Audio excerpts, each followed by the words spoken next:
What's up, Karen? Okay. What's up, Karen? Okay, so we are here. We've been trying to figure out, well, I've been trying to figure out technology. Yeah, So I've I been need, trying to go on too. how do I get the chat up? I see the chat. Okay, I see it You, now. Um, technology and I. There we oh, go. you want to include it? Well, no, I don't need to necessarily include it. It can be off as long as we can see it. Okay, so all of my attempts to stream on Instagram are failing. I'm not too sure why. It Hey, just Karen. says sending data. So I don't know. It's worked in the past. It won't work now. Um, but oh well. But we are on three different Facebooks right now, and we can go apply for TikTok in like 3 hours. So we'll see what happens. I'm not on my Facebook for Um, some reason. Are you? Are you? You're on your Facebooks. yeah, yeah, but you can send it to yours. I Yeah, don't know how it's to not help you with working. that. It's It's not not working. working. No, So what if I just went into my Facebook and tagged you? that I don't know. I don't Let's know try how real that quick. works. I'm not a Facebook person. I know more about Facebook than the others, but that doesn't mean much.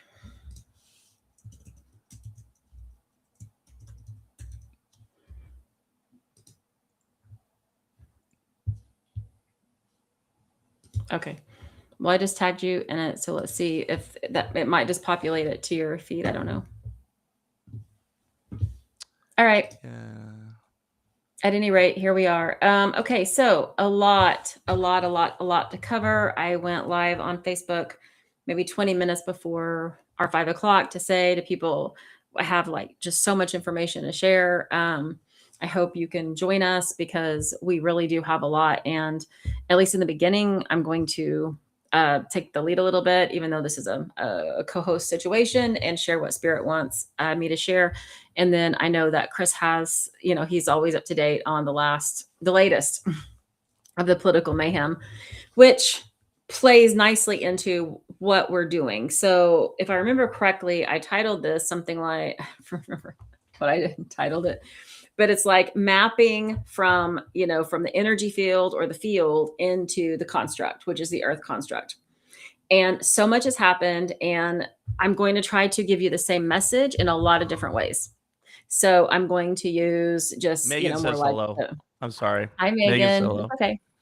So I'm going to use the quantum science side of the conversation, the pure energy slash spiritual side, but then also some of the more common terms that you're going to hear. So we're just going to throw everything. It's like throwing spaghetti at a wall and kind of see what sticks. So if it's not making sense, ask. I will try to come up with a term that can work for you. Okay. So And I'm going to those of you take the that Satan point of view. I am the of the earth, hence the red. So I will take the is that how that works? non-spiritual side. As a Pisces born on 314, you're gonna die on that hill. Diane Outwell, I don't understand what you're talking about. I'm Seriously. sorry.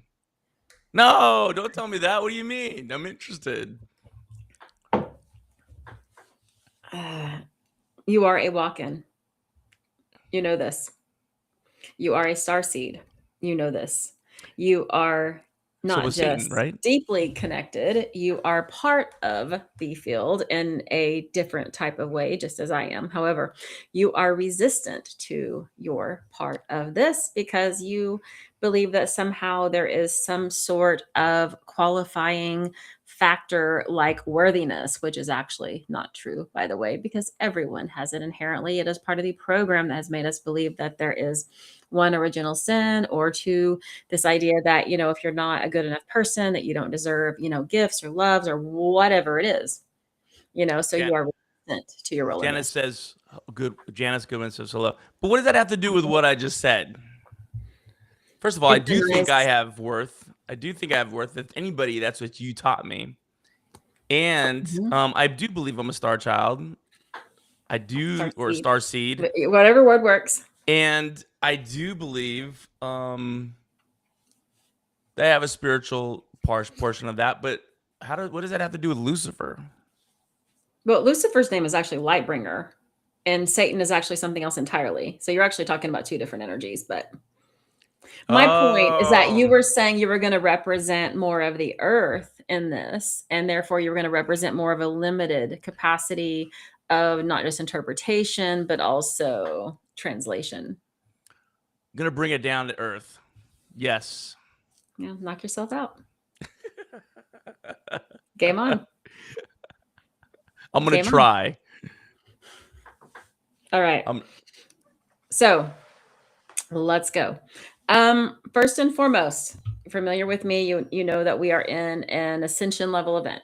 Okay. Ascension level event means that we are, instead of thinking it as unity, we're going to take the word unity out and we're going to replace it with coherence. Okay. And I actually meant to look up because we do a lot of coherence exercises with Dr. Joe, which is where you're getting your, your heart, you're getting your brain to drop into your heart, creating that coherence energy. But I was actually going to look it up from a dictionary standpoint, because when we use coherence, we're talking about a state of energetic alignment that holds. But I wanted to look it up as well. So it says the quality of being logical, consistent, and forming a unified whole where all parts fit together meaningful. So I only bring that in because it is about meaningful parts, but in our language, it's patterns in the field, meaning that your energetic patterns are in coherence, or they are put together in a meaningful way that is somewhere between optimal and effective. But I want to avoid the word unity. And here's the reason I want to avoid the word unity is because unity is being misused, and unity is being misused in a place that sacrifices sovereignty. Okay? Because right now we have unity being forced upon us at the expense of our sovereignty. And this is everyone needs to be a white male Christian. And if you're a white male Christian, then you're part of the whole, right? And so then you're told we're unified, we're one country, one land, one culture, one whatever. And so unity is being used as a weapon that sacrifices sovereignty. So I want to, start there. Okay. The coherence, Tiffany said coherence has been smacking her all day. Yes. Coherence is what we're achieving here. The ascension level event is about moving into a new level of coherence. Okay. You with your hat over there. So we're not going to sacrifice sovereignty for unity. We can have coherence and sovereignty, and that can be a type of unity in which everyone is still allowed sovereignty and expression. The best example I can give you is, again, what I just said. Right now, our matrix, our simulation is trying to force everyone into basically a hierarchy of white male Christians at the top, and they determine underneath them who gets what. And so this is not coherence, and this is not sovereignty. And it's actually a forced unity that isn't really unity at all. So that's number one. At this ascension level event that we're in, just in the last 48 hours, we have began an initiation, which is called, it's the attractor initiation. In past, you would have heard me use words like we're waiting on an activation event. Some people in the past have used words like a solar event, right? People have used words like a mass awakening. I'm going to stick to attractor level event because that is exactly what it is. It has been initiated. We have been not necessarily in a holding pattern because this has been prescribed for this particular branch of the matrix or the simulation for quite a while. However, we haven't had the conditions that have been necessary to actually initiate this attractor level event. And in the last 48 hours, we have actually been able to do that. So we're in an ascension level event and the attractor has been initiated. This is significant. This is significant. This is the first time this has happened at this level in this particular branch. But the reason why, if you pay attention, everybody's 2016, 2016, 2016. Why do you think that is? And I'm not, you could take a guess. That's fine. Do you have a guess? I have no idea what's going on or what you're talking about, to be honest. I hear you that this ascension level event. What is the actual event that you're talking about? Are you talking about the actual people trying to force into some kind of hierarchy, Christian hierarchy? Is that what you're talking about? Okay. And I had a question about that. But I don't want to stop what you're saying because I'm interested. Our goal, right, has been to get from the 3D construct to the 5D. We call it New Earth, but it's certainly not the end game. And the way we get there is through coherency that is interpreted, as ascension. Or it's where enough of us become entrained in our energy signatures through a signaling event, like an attractor event, that allows us to move from a third 3D to 5D. This does not mean, we all walk around in our energetic light bodies and we no longer have any density. Those are myths that are placed into our reality to keep it further away from us, to keep people afraid of it so that we don't align with it. Because I can remember even as a kid being told that whenever we went to heaven, we would all just worship at Jesus's feet all day. Right. And we would all have our own mansion on a street of gold. And I'm like, why would I want to live alone, in a mansion, not know who I am, not know my families, but all day long, I'm just going to do this. Heaven sounds terrible. Right. It is. And so I see your questions, Megan. And so anyway, that's it. So we are moving into just a different timeline, if you will. And the question is, what do you mean by this branch? Other words for this branch are going to be timeline. Okay. So if we think of time as, we've been here like this, so we've been on this timeline, right? So we're actually going to use this as 2016. Okay. 2016. This is the timeline or the branch or it's the fork that we've existed on since 2016. The simulation. If you want to use other terminology, you can think of it like a level on a video game. And I can't speak to video games. Listen, guys, I don't play them. So I really can't help you out with knowing what a video game. I just know in the day when I played Mario, each world had like 4 levels. And I always liked the one where you could get unlimited lives because I died so many times on that game to the point my children would just eat me with their Yoshi and carry me to the flag because I held up progress, which ironically is a little compatible to what's happening. So this is the branch, but you can also look at it as time. You've heard me call it timeline for a long time. Timeline. You can also look at it as just the reality that we're in. But again, our goal is to get this timeline, right, from more of a 3D energy into more of a 5D energy. And again, we're all in our light bodies and, no one's releasing med beds for eternal life. We'll break all that down later if people have questions about it, but it is a more coherent humanity. Well, and not just humanity, but all life within the earth construct moves more into coherency, which again, we are not sacrificing, unity for sovereignty. That's the big thing I really want you to hammer in right now is because people are going to tell you we need to be unified. In that regard, unity is a governing program and it is or a control system, or it is a bandwidth reduction, or it is a what did I used to call those? A negative program or conditioning. I'm gonna throw a lot of terms at you. But they all mean the same thing basically, okay? So a negative program, a bandwidth reduction, a governance, a control, that's all going to be the same thing. You've heard me use programming before in the past.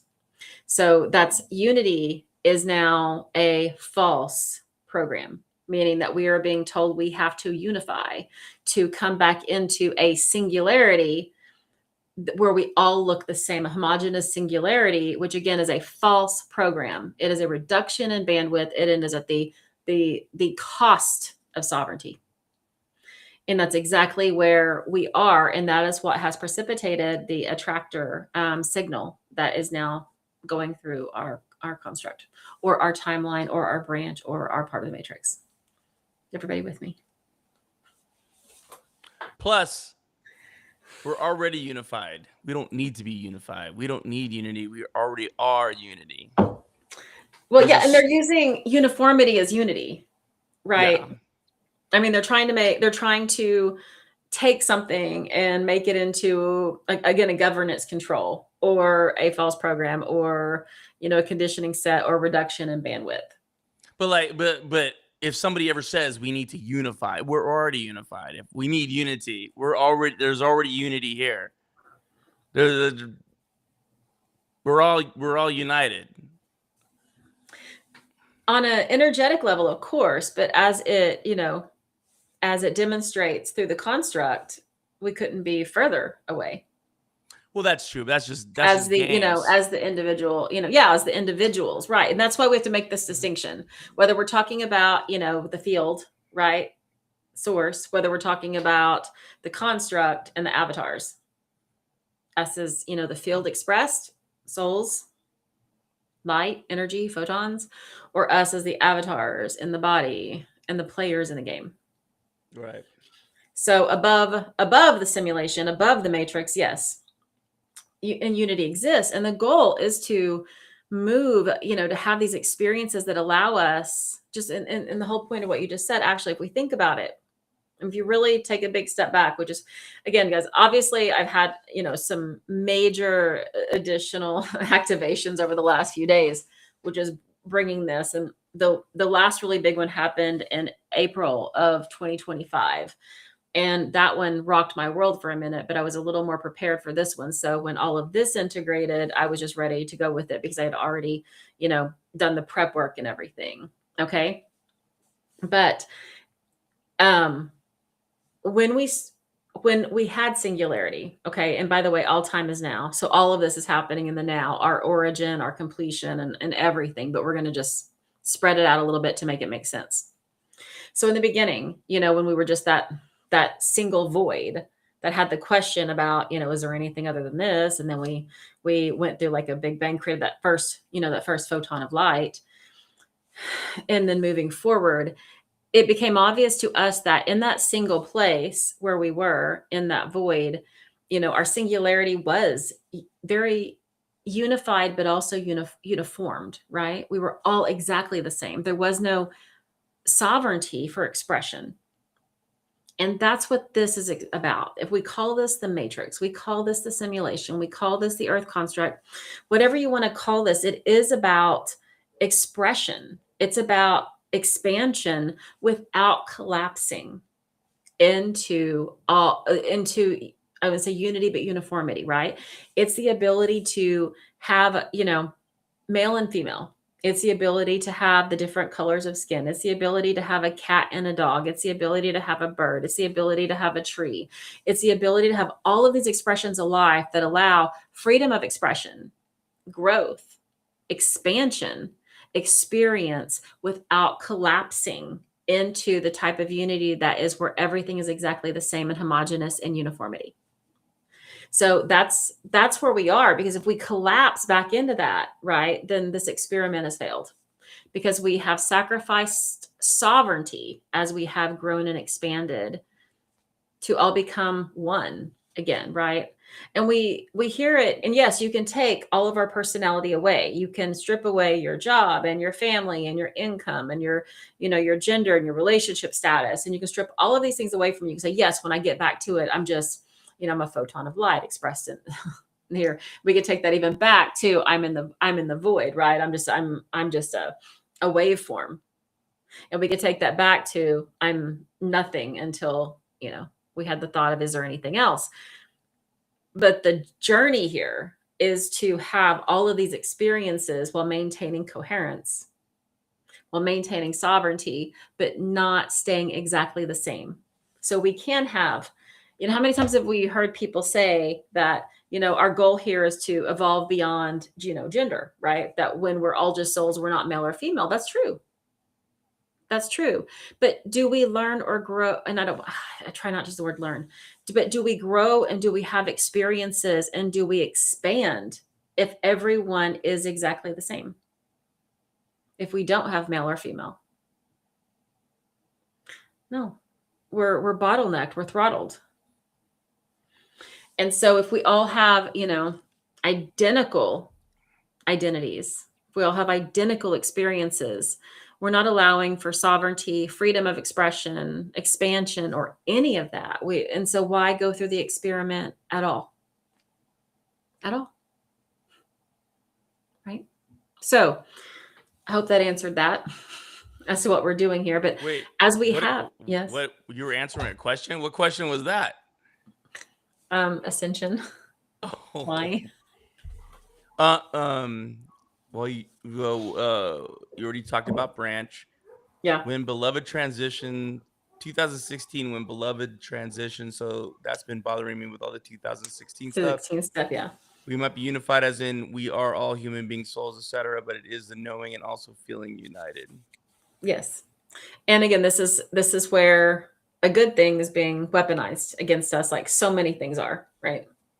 Like so many things are. So our goal, ascension level event, is where we move, from here to here. And again, we're going to take away terms like, we're all going to have light bodies, and we're all going to be, identical, and we're going to, eradicate, whether you're male or female, or whether, you're young or you're old, and we're all going to be just these light beings walking around, because that is not, number one, that is not part of this particular branch in the matrix.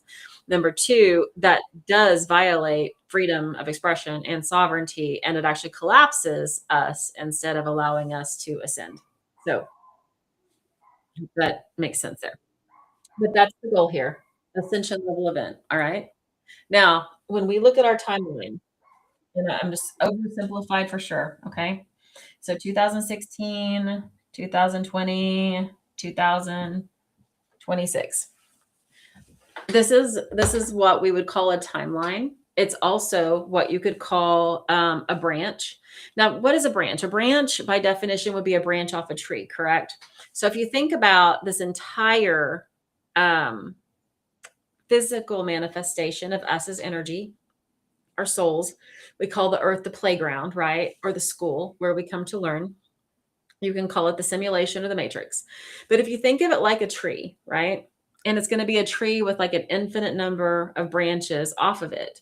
Because how many times has Earth been seeded? SEEDED, quite a few.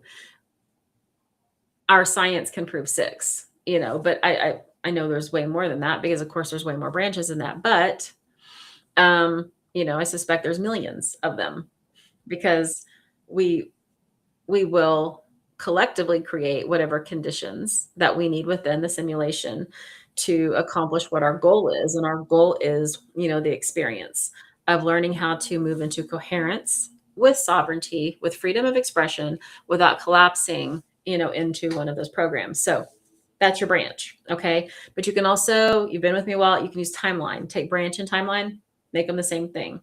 Now, if you remember the CERN kid, okay, Max Laughlin, smarter than probably all of us put together. He has a whole video out where he described what happens whenever one timeline discontinues and another one starts. That's why we're going to talk about 2016. Okay. Now, I'm going to do a very poor job of recapturing what Max Laughlin said, but I'm going to give it my best go, knowing that I'm not going to do justice, and you are going to just have to be okay with it. Because in so many things, language cannot convey things like this. And that's why when I did the video earlier in the post, what I said is, if this is meant for you, you are going to be able to receive it, to integrate it, and to execute it within your own life. If it is not meant for you, then you are probably going to just perhaps receive it, and it'll become a seeding, SEEDING, for you, that later, whenever it's time, it will actually be able to activate within you and go. And sometimes that's all we can do, is we can just create seeds for people that can grow later. And maybe that's at the end of this, like, you just have one of those, spontaneous kundalini type of awakenings, where it just, without part of the physical part, but just within the own inner part. And it just all makes sense very suddenly. We would also call this an upgrade. We would also call this an activation. Again, I'm throwing all the terms at you so you can put them in whatever narrative scaffolding works for you. Okay. So we're going to talk about what Max Laughlin talked about, and that is what a timeline looks like. So if we think about 2016, okay, and that timeline was going here, right?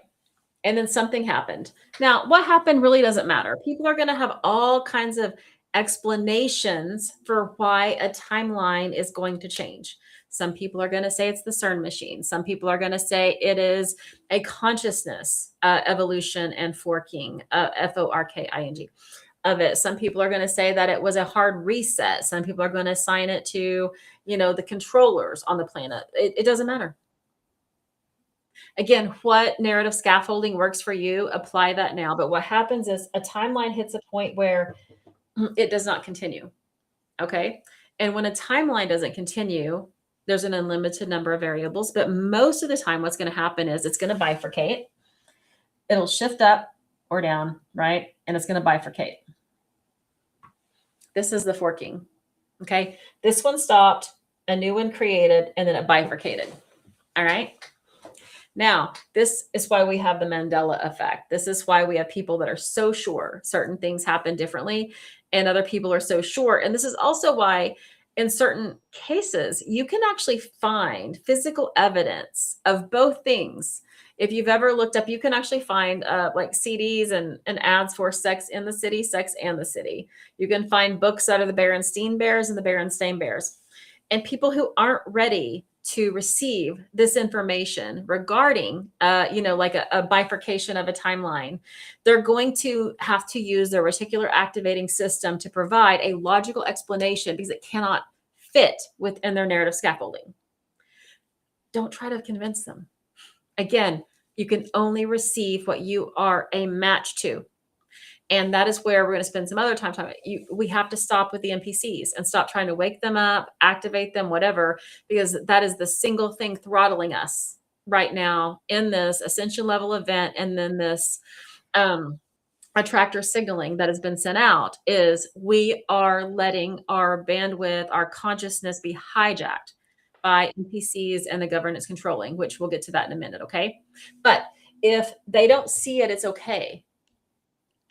All that matters is that you see it. You're not here to convince anyone of anything. You're here to have your own experience. Okay.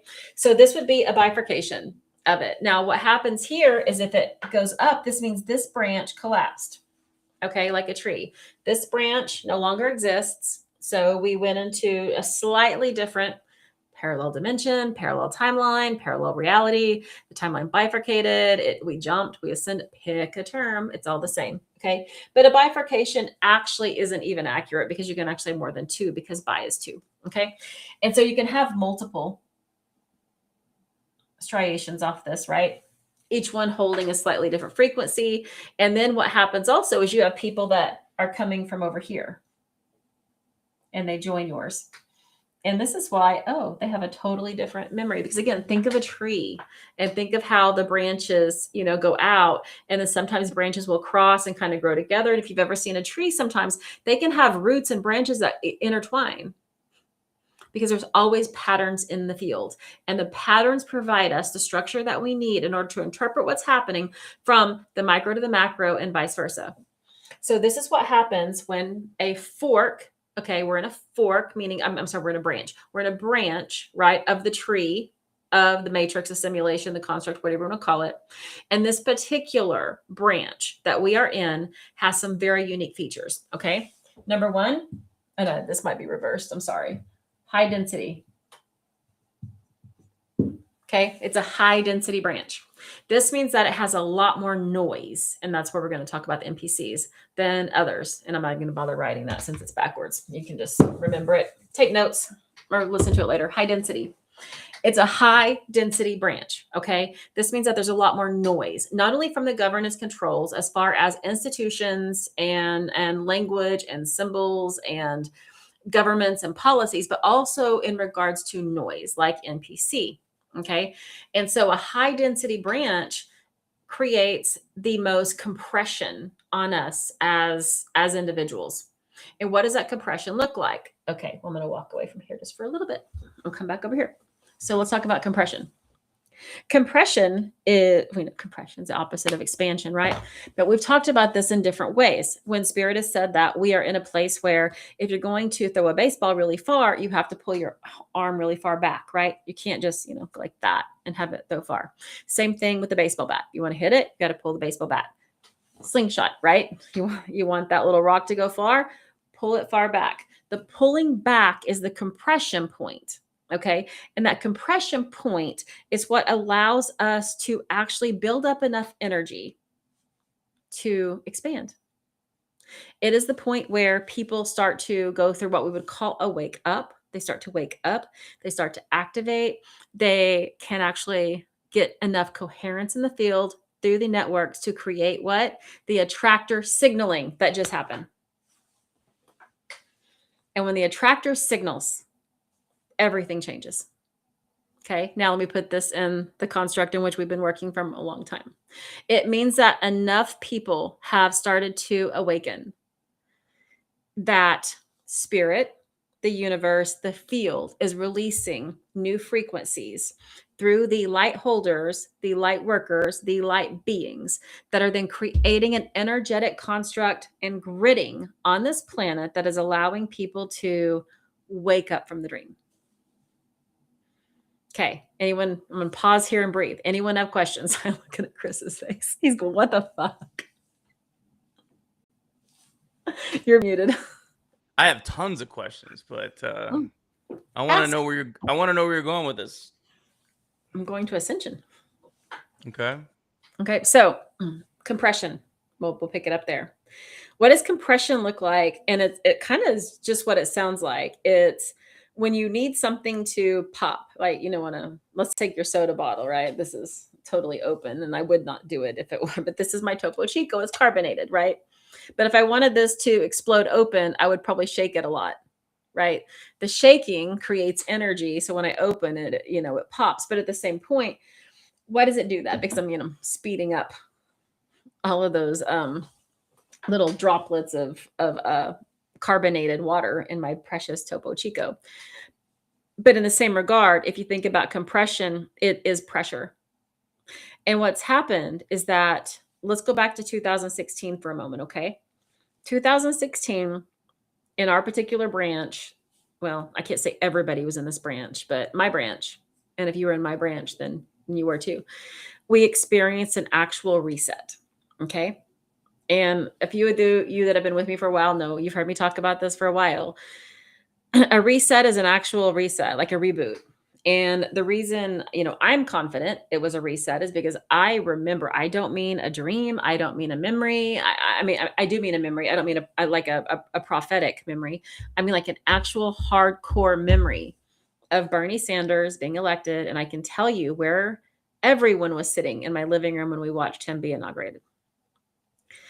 It is crystal clear to me. We lived it. I know we lived it. I'm 1,000% certain we lived it, you know. And then one day we woke up and that wasn't our reality anymore. Interesting things happen whenever people go through a reset. And I'll give you another example of a woman I know. Through the reset, she said, you know, I have all this knowledge, but I don't have the degree to back it up, but I don't know why I have it. And it was relating to a lot of medical knowledge. And so for whatever reason, her hard reset when in that 2016 meant that, you know, she didn't go through whatever training she had gone through in life, but she still was able to keep the knowledge that she had. Whenever a hard reset happens, the simulation, the matrix, the construct, whatever you want to call it, has to quickly shift you into, because that reset is actually a collapse and a reset. So what happened is, you know, we collapsed somewhere up here and we got reset back here to 2016, right? We collapsed, we reset. We collapsed, we reset.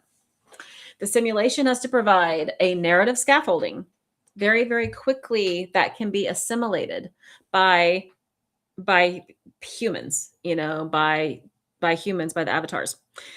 Whenever we were looking at the 2016 election, and somewhere I do have a lot of videos about this, you know, everyone was absolutely certain that Hillary had the victory, was done.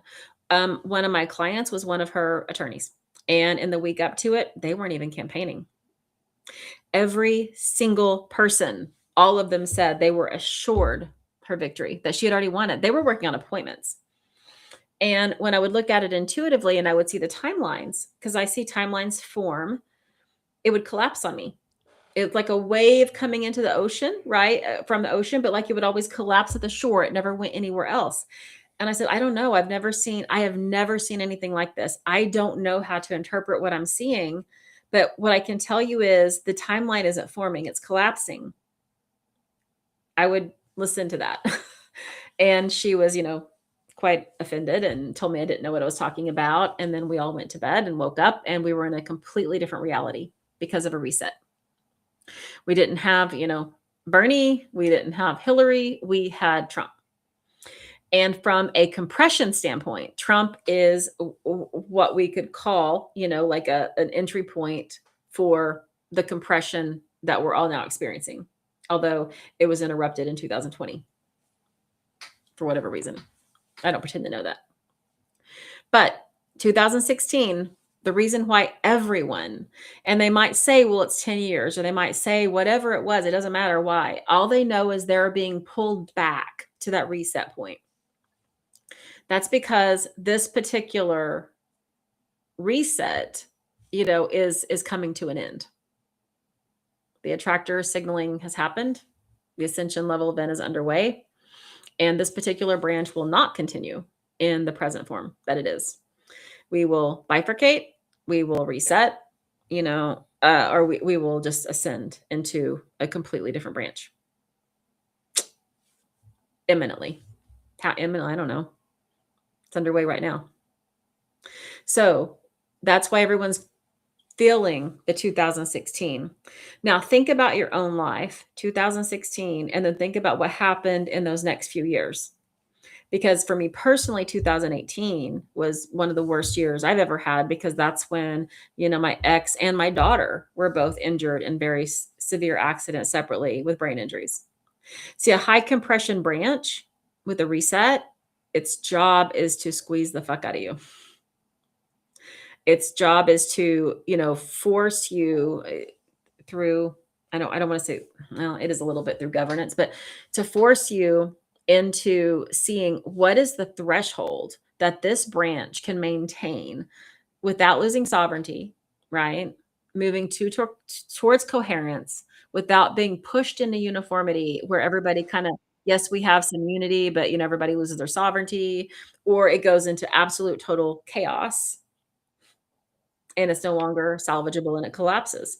That's what this branch is about. This high density, high compression branch is that part of the experiment, that part of the matrix, that part of the simulation. Okay. So 2016 was our hard reset. That's why everybody's going back there. Why? Because it closes the loop. Whenever you look at this, right? Am I missing something? What do you mean everybody?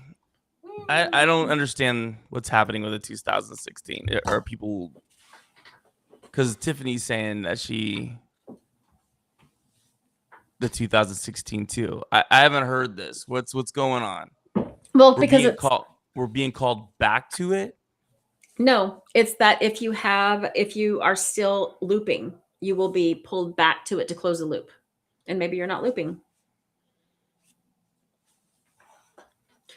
But whenever I received the download, I did do a search on TikTok and Facebook and Instagram, and there are thousands and thousands of posts about 2016.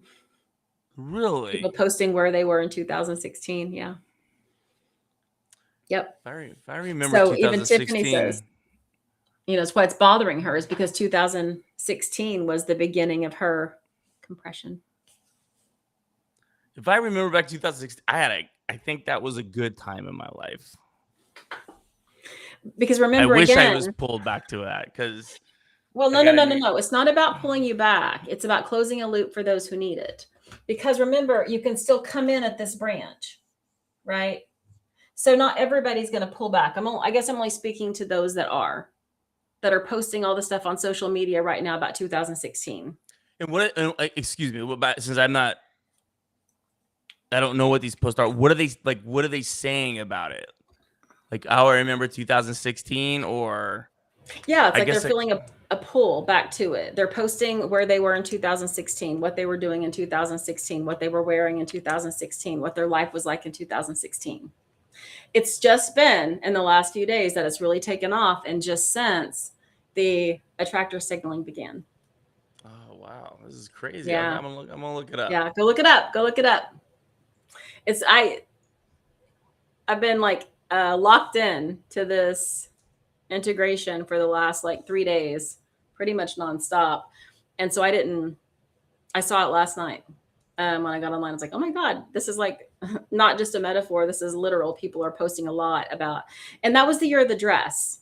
If any of you remember the dress that, or right around then was the dress, you know, is this dress gold and white, or is the dress blue? That was one of the years. No, it's definitely not a social media fad. It's from the attractor signaling. Now, the attractor signaling is causing the social media use of it, but the source is the attractor signaling, right? Yeah. And Josie said it's a TikTok, Instagram trend. I've seen them everywhere. Yes. Now, you only see, again, what's for you. So if it's not for you, you're not going to see it, right? If you don't need to go back and close the loop, it's just going to be something your reticular activating system just filters right out. But close the loop in what sense? I'm getting lost in the terminology. Close the loop as in 2016 was the reset for a lot of people, except those that kind of forked in, right?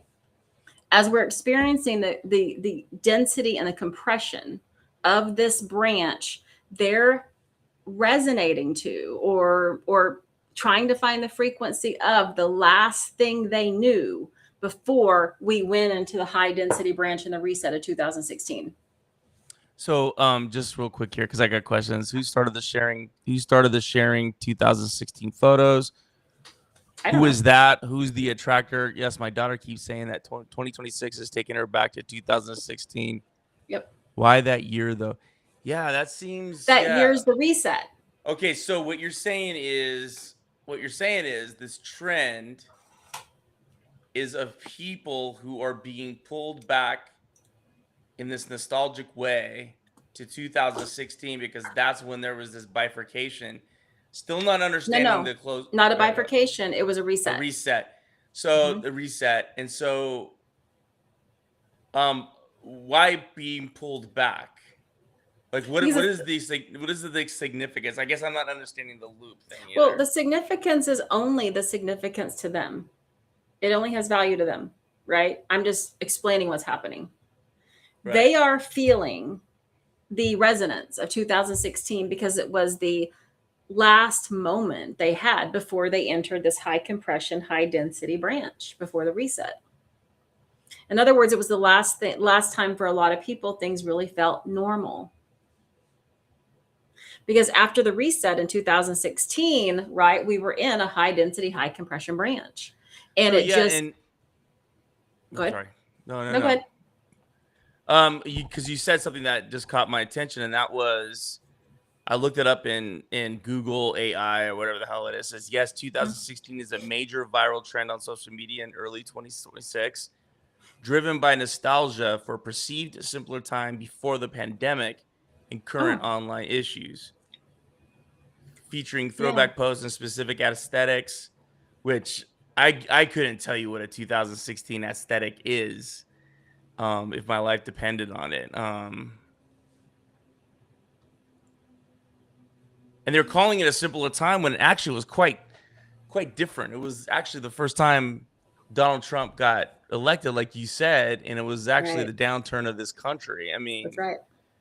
So I don't know. I don't know how much of a simpler time, and then the pandemic hit, and then it just. Well, you're missing the point, though. It's not about the simpler time. It was about the last time they experienced life outside of this high compression, high density branch. We entered this branch, right around 2016. So you're saying the reset was. So the compression you're saying is caused by all the turmoil that's happening right now. That's the pressure. Yes. When we were reset in 2016, our timeline, our branch, right, was reset, right? So we've been in this one since 2016. That's all that matters, is the one we're in right now is the one we're in. And it's a high density, high compression branch with a lot of things going wrong. So here's my question. And what you're talking about, I don't know, what would you say would be the percentage of people that are experiencing this in the world? Every starseed should be, if you're awake. Point blank, that's why you're here. So if you're resistant to it, then you have some kind of governing agent throttling you or or reducing your bandwidth to the point that you can't. Regarding regular humans, I would say it should be an emergence. It should be numbers that are increasing and increasing. But remember, the governing agencies or the governing controls are always going to try to give you another explanation other than what's happening. It's just simple nostalgia. No. And I hear you. So here's my point. And this is what brings up a lot of questions. And I don't even know if I should be asking this, because I obviously you have a direction and something you want to say. Ask. And I want to hear it. This is fascinating stuff to me. But what you're talking about, to me, an event like that has to happen to us on a human level, period. But what you are talking about is something only happening in the United States. No, not just in the United States. Over with, a certain amount of people. Okay, so that's what I mean. I'm trying to stop myself, because I know I might be sounding cynical, but it's not cynicism. I want to know the answer to this question, because I'm interested in what you're saying in this. How many people are out there? So this is a global phenomenon that people are wanting to go back to 2016. No one's wanting to go back to 2016. Oh, people are feeling nostalgic about 2016. No, they're not even feeling nostalgic. What they're sensing is the last moment that they had of a life before entering the reset and the compression. Is that a global phenomena, human phenomena? So the answer to that technically is yes. However, you have to remember that whenever timelines bifurcate, like these branches, you have them bifurcating, rejoining. So that doesn't mean that every single person on this planet, one, is a starseed capable of receiving this message. Two, it went through the 2016 reset. Maybe they merged recently to be part of this. Maybe they're part of the attractor. Maybe they're part of the, ascension level event. So we can't, I'm not going to collapse or reduce this into more simple terms, because then I don't do what's happening justice. But what I will do is provide the best lens that I can. And that is, this particular branch, again, for the whole, actually we could say more than just the whole planet, because we know there's life elsewhere as well. But for whatever it is, this part of the matrix, this part of the simulation, this part of the construct that we are experiencing collectively had a hard reset in 2016. Okay. And so because we had a hard reset in 2016, the people that are starting to wake up from the dream, the people that are starting to want to be free from the compression, the people that are wanting to start to tune out the noise and move into sovereignty, the reason they're reaching for or feeling or connecting to 2016 and for any reason whatsoever is, again, because it was the last moment before this branch was reset and went into compression. Now, I personally don't have a connection to 2000. I can see it. I don't personally have it. Are you answering Karen's question of what if you don't care about the 2016? Oh, I thought you were answering her question. Oh, no. What if you don't care about the 2016 No, it just means, Am I a dumb starseed? No, it just means you don't need it. You have to remember that everyone is still on their own journey, and you're going to receive whatever just what I'm saying here. If this is for you, it's for you, right? And if it's not, it's not. And so the 2016 loop might not apply to Karen, but it definitely applies to Tiffany, right? And the fact that one of them has resonance and one of them doesn't does not negate the value of the information. It simply says it helps one person with understanding, but it doesn't help the other. But the next thing I say could help Karen and not help Tiffany, right? So it's not nostalgia, but it is, if we are in, again, we're in an ascension level event, the attractor signaling has been initiated.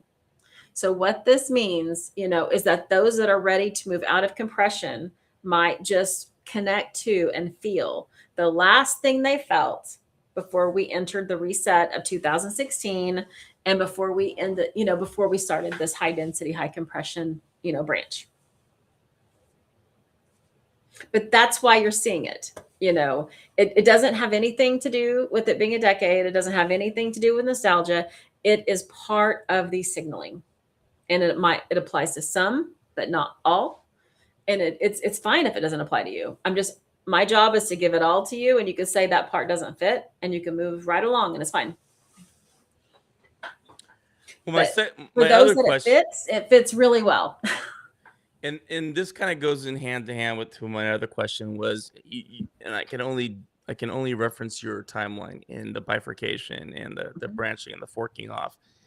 That my understanding of quantum physics is that that's happening all the time on every point of the timeline.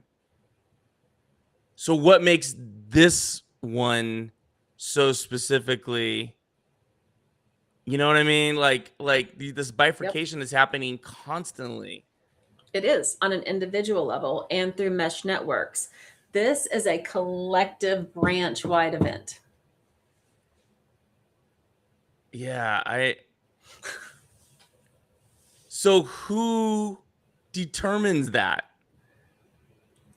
Great To question. me, that sounds like an observational view of it rather than. Well, we know you can't be an observer because you're always a participant. That's what my point. So who is?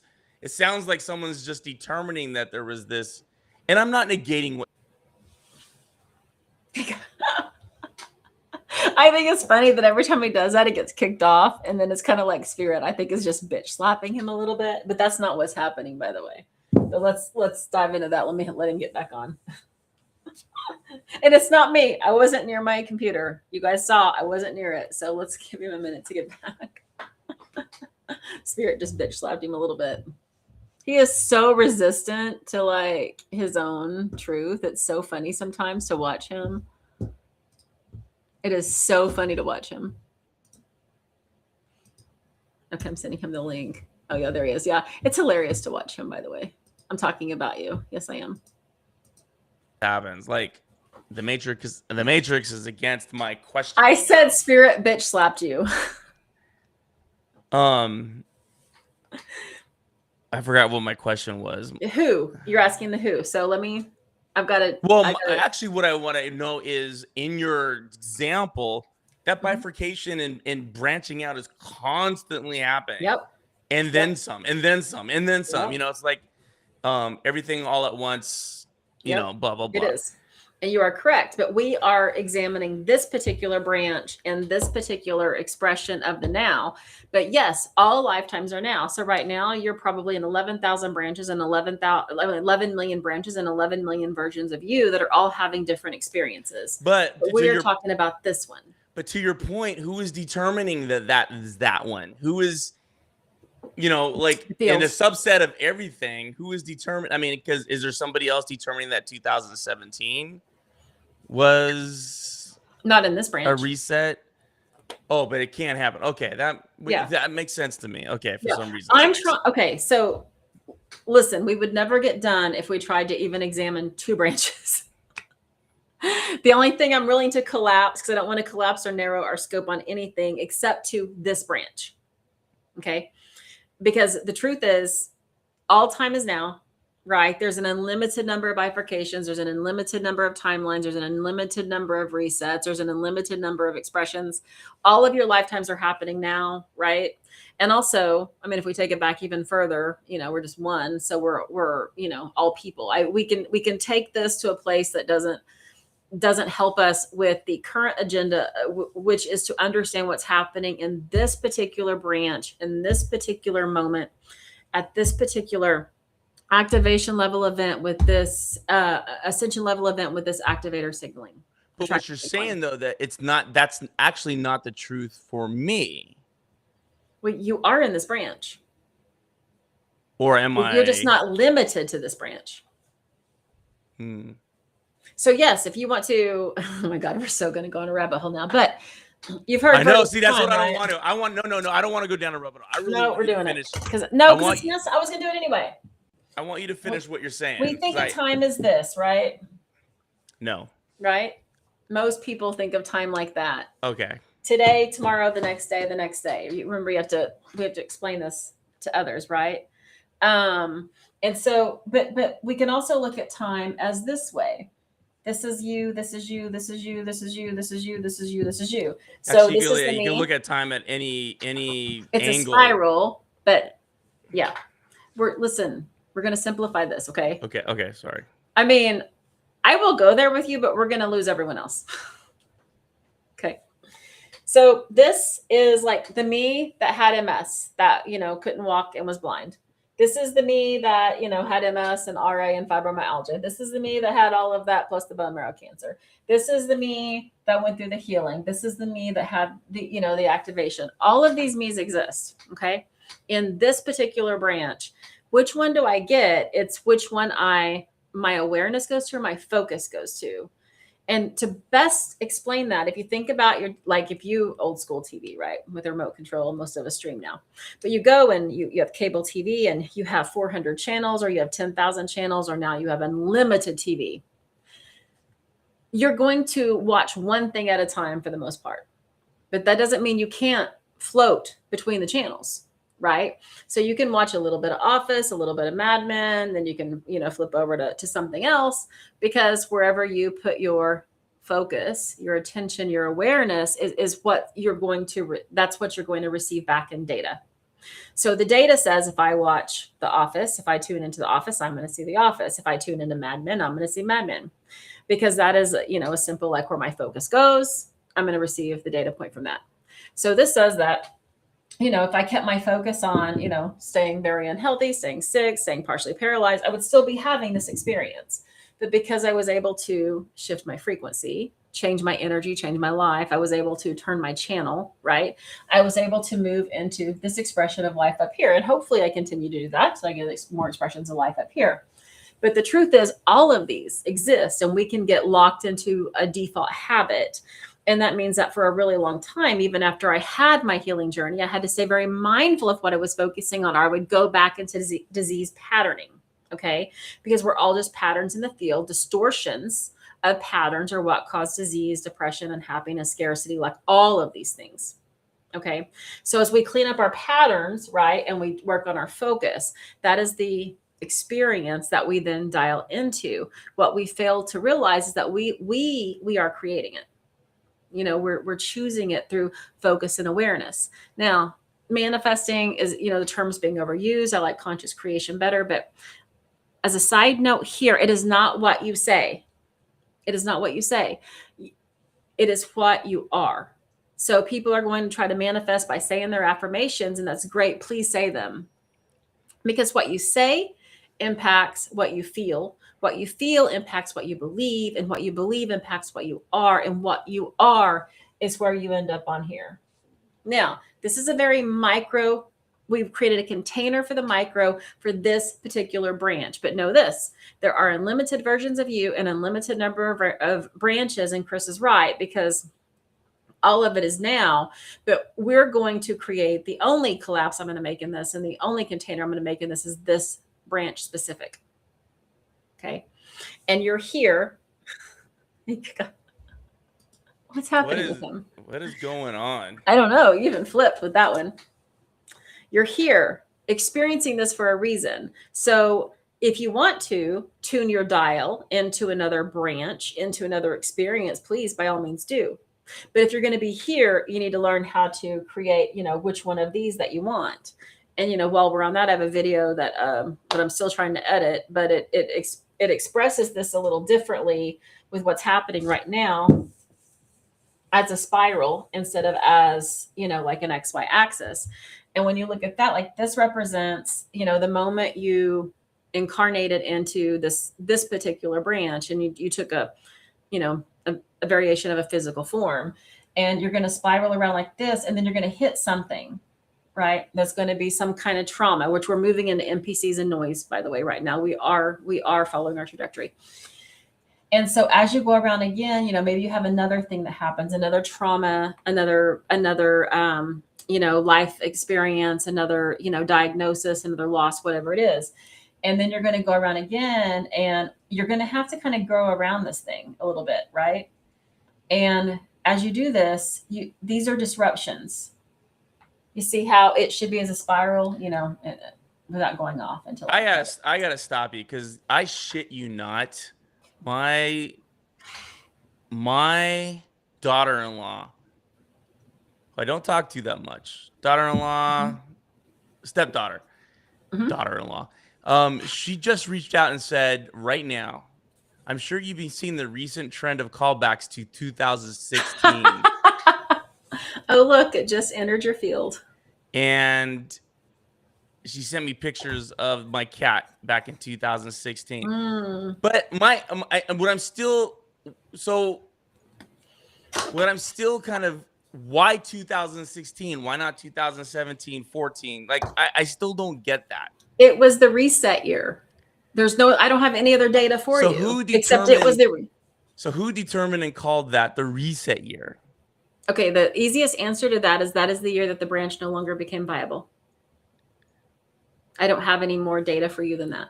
So yeah, like who determines unviability? The Who are branch these? collapsed. Who are these No, things? there's no who. There's no who. What? This is an experiment. There's no what. It is a branch. It's an experiment. What determines when a tree branch dies in real life, right? No, The branch collapsed. Life cannot be created nor destroyed. Energy can only be transferred from one form to the other. The 2016, the branch was reset because it was no longer viable. But you said that I am part of this branch, but yet I wasn't part of that. I'm going to say it wrong. Like 2016 doesn't mean these things that it does to other people. It doesn't have to. It doesn't have to. You're trying to make this a personal experience when it is a branch experience. Okay, I get it. So here's a branch. I wish I had some vision. I'm on this branch. You're on this branch. Right. Y'all are saying that there's this reset that was done to 2016. Mm-hmm. Okay, I'm not experiencing any of that. Why would you need I'm to? on this branch. Well, my question is, you're trying to make it personal when it's not. No, actually, I'm actually asking about it quite the opposite. It's not a human, but see, I don't know where you're going with this. That's the thing, and I don't want to stop you because this is interesting to me. I'm entertained by it. Well, as long as you're entertained. And it's trippy that my stepdaughter just sent me that. No, because the way the field communicates with you is synchronicity. But what is it communicating to me? What's weird about this is that you just got done telling me, that there's this call to unity and but not of sovereignty, right? And it kind of feels like there's this call to unity. This whole 2016 thing is another call to unity without sovereignty. I don't know. It just feels.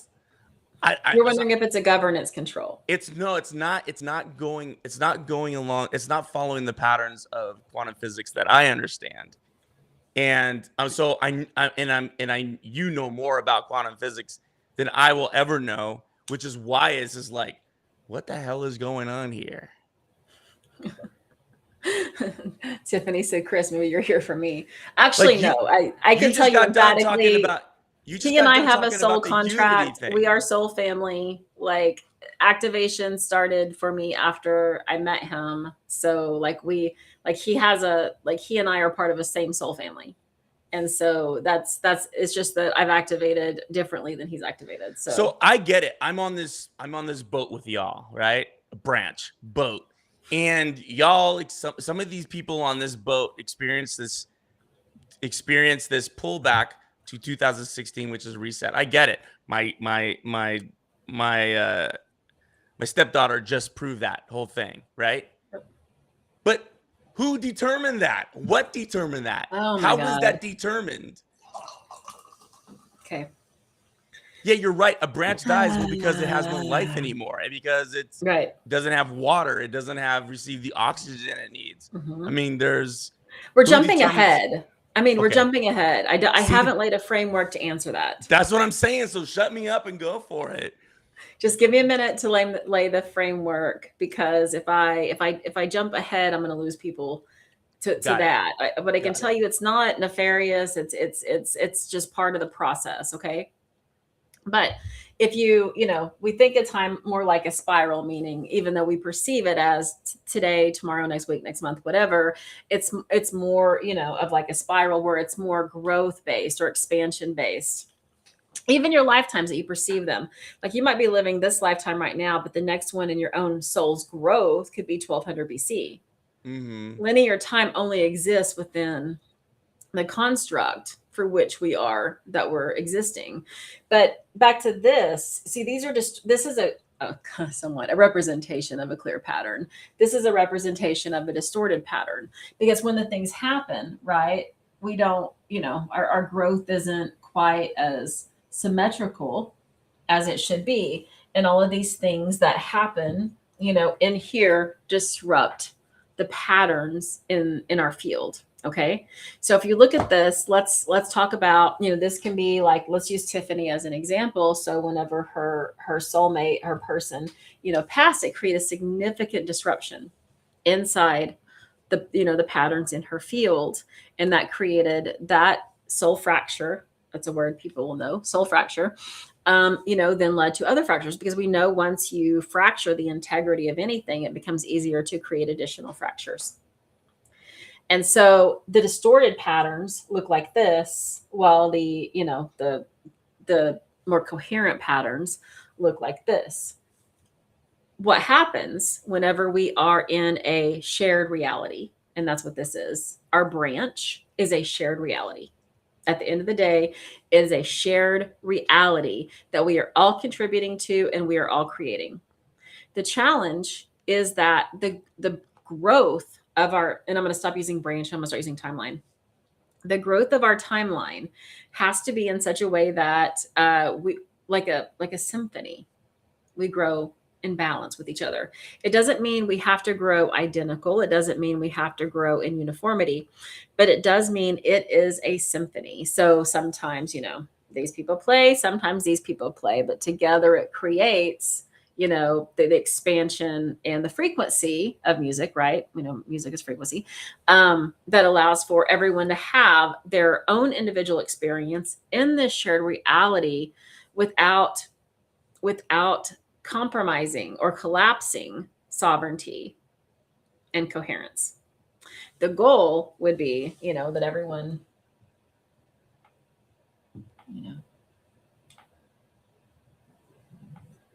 and I'm doing this very poorly, has their patterns coherent so that their frequencies align, so that the timeline itself can then expand and ascension can take place, and we move from that, it's not here anymore, that 3D into that 5D, or into that higher version of Earth, where what happens is, when that happens, it unlocks, right? We've heard this term, unlocks more bandwidth or more sovereignty or more freedom or more frequency, or more consciousness or more power. Why? Because we trust ourselves with it. And I say this all the time to people, and I know other people that teach manifesting simple do as well. Think about if you were to have the power of instant manifestation. Anything you wanted whenever you thought it, number one, we'd all be like billionaires, trillionaires. None of us would have a job. And, we would all look like supermodels and be married to supermodels. Right. And yes, it's an oversimplification. I'm just. This place wouldn't exist if I was able to manifest things. Okay. Well, see, then you're already in violation. I am? Of course you are, because why should your ability to create violate the sovereignty and the rights of everyone else here? But we already don't exist. That's again, the funny part. We are in the container of this branch. You don't get to take us out there. Because what is existence? Except for something that you can participate in? You're participating in it. Yeah, I mean, I have different thoughts about that. Okay, I see what you're saying. Yeah, I'm playing outside the rules and I shouldn't do that. Okay, sorry. No, you're not outside the rules. You're just outside of the focus container for this particular discussion. Right. Got it. I'll play. I can't do all of that right now. I can do this. I understand. This is the only collapsing I'm doing is right here. I appreciate that. I appreciate that too. I appreciate you telling me that. Right. Because I mean, at the end of the day, we've already done this, right? All time is now. Right. So we've already done it. We've already achieved sovereignty without losing ourselves into unity. We already have, diversified expressions. We've already done it. It's not, have we done it? It's where in the moment we are either remembering it or experiencing it or participating in it or archiving it even. Are we just archiving it? So what? So if I'm jumping ahead, let me know. And where I'm seeing you go with this is saying that we all need to have our self-expression and not collapse into the singularity in order. Because I was gonna ask you what you meant by the word growth in a branch, Expansion. expansion. Because like what that those are very measured terms. Growth is a measured terminology. Expansion, probably not. But you're saying it can't happen without us expressing ourselves in sovereignty. Sovereignty. I hate that word. I can't say it. Sovereignty. Sovereignty. Sovereignty. That's like me with Sepulveda.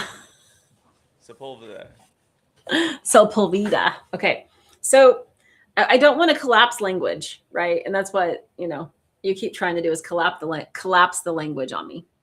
And I don't want to collapse the language because the moment I do that, we're losing a lot. So we're trying to keep it into, hey Victor Vic, we're says trying hello. to keep it in, broader expressions because again, everyone is going to have their own filters, their own lens. And so I don't want to, but the end goal here is coherence without sacrificing sovereignty. Yeah, that's what That's I'm it. hearing. The end goal is coherence. And coherence can definitely include entrainment, but if entrainment then violates sovereignty, then it's no longer, it's no longer viable. So I can't why. So the who. Okay. So our goal here is to create coherent patterns in this timeline. We're going to stop using branch or Reedy's timeline. In this timeline, to the point that the beings that are in this timeline, those individual expressions of the field. That's what it is. We're all the field, right? We're all the field. But we can say, okay, so the individual souls, we can say the individual consciousness, we can say, the people that are ready to move beyond this. Now, there's lots of ways people will phrase this. Some people will say that, this is a high density timeline, a high compression timeline, because, there was a lot of Dolores Cannon wrote the book, The Three Waves of Volunteers and the New Earth. And one of the things that she specifically pinpointed was when the United States used nuclear weapons, created a ripple in a lot of the timelines because it caused some violations of what would be deemed as natural law. But even then, we're still talking about a timeline within a larger construct here. So even then, that is not the be all end all that everyone wants to make it out to be, because that was still just a branch over there having an experience as people learned. As people, again, I try not to use learn, damn it, trying to expand and grow. And it's about the experience. Okay. We already know what it's like to be unified and sovereign in one form. This is about diversifying us into many forms that are still one form, but have the sovereignty to be in different expressions, right? And to be able to hold coherence and sovereignty while being diversified and while having different expressions of what we see life to be. And then when we can hold that, through all of the different timelines and all of different branches, and that's when it's game over, really, as far as this game of life, game of the simulation goes, because that's what we're working towards. As the field, we're all the field. As the field, right? We created a space where we could learn and we could experience. Just like when we send little kids to school. I often tell star seeds, it's like you have 12 PhDs and you're in a class that's maybe kindergarten, but probably far more likely Head Start. And, here you are with all your 12 PhDs and you're surrounded by, little kids that are running with scissors and eating glue. right? You'll go mad, right? Because you don't have anybody to connect to. You don't have anyone that you can have a shared experience with, because the separation is too much. And this is why starseeds tend to come in, as a partial or limited incarnation of their full consciousness or their full potential, because you would go mad being confined into a high density branch until that branch can actually sustain you being more of you. And in Kabbalah, what they say is, you're not actually creating or manifesting anything. You're preparing your vessel, right? It's already all there. And you're preparing your vessel to be able to receive it. And in this case, the same thing. It's all around us. What we're doing is we're working on the collective to increase the capacity of the branch or the timeline that we're in, so that we can experience more sovereignty and diversity of expression, while not making those sacrifices, while maintaining coherence and resonance. That makes sense. Anybody question? Almost afraid now to ask. You're muted. Yes, it makes sense. What you're saying makes sense. Like I said, I'm trying to figure out where you're taking it. Well, what I'm trying to say is back to what's happening right now, and that is we are in an ascension level event, and the attractor signaling has initiated, and so that is what's happening right now. And I want to take it to, this is the framework or the narrative scaffolding to which I'm going to then take it to what's happening in politics and socioeconomic conditions and what we're seeing within people and NPCs and everyone else. So that's where I'm taking it to. Can you describe this attractor signal? Like, what is it? Where is it coming from? Who is it? I'm lost in that. There's no who. Okay. It, where, what, why? All right. So again, distorted pattern, coherent pattern, right? Our goal is to get more into coherent patterns without sacrificing sovereignty, so that this branch can, expand. As we said, this particular timeline had a hard reset in 2016. We are now at an ascension level event right here, right? And so that's why people are feeling the pullback to 2016, because it was the last moment of what they had before the reset. And it was the last moment before they entered this high density, high compression branch that we are all in. So let's go there. The high density and high compression. Sorry. So like I raised my chair to be more even with how tall Chris is, but my feet cannot touch the floor. So I have to put my feet on this thing. And so it's not the chair, it's the camera. I can do the same. Listen, it's the camera on the Mac. I don't have any ability to do that without shaking the whole screen. Or if there is, I don't know how. Listen, I have these skills. I don't have any others, okay? No tech abilities whatsoever. We're just lucky I know how to open up Restream. All right, so let's bring it back a little bit, and then we can expand it back out if we need to. But I really want to be careful to avoiding collapsing language. I don't want to really narrow our focus. I want to keep us so that we are those that can receive the message. Those that are getting seeding are getting seeding, and those that it's not relevant to is just filtering right through them without anything going through. Okay, so since 2000.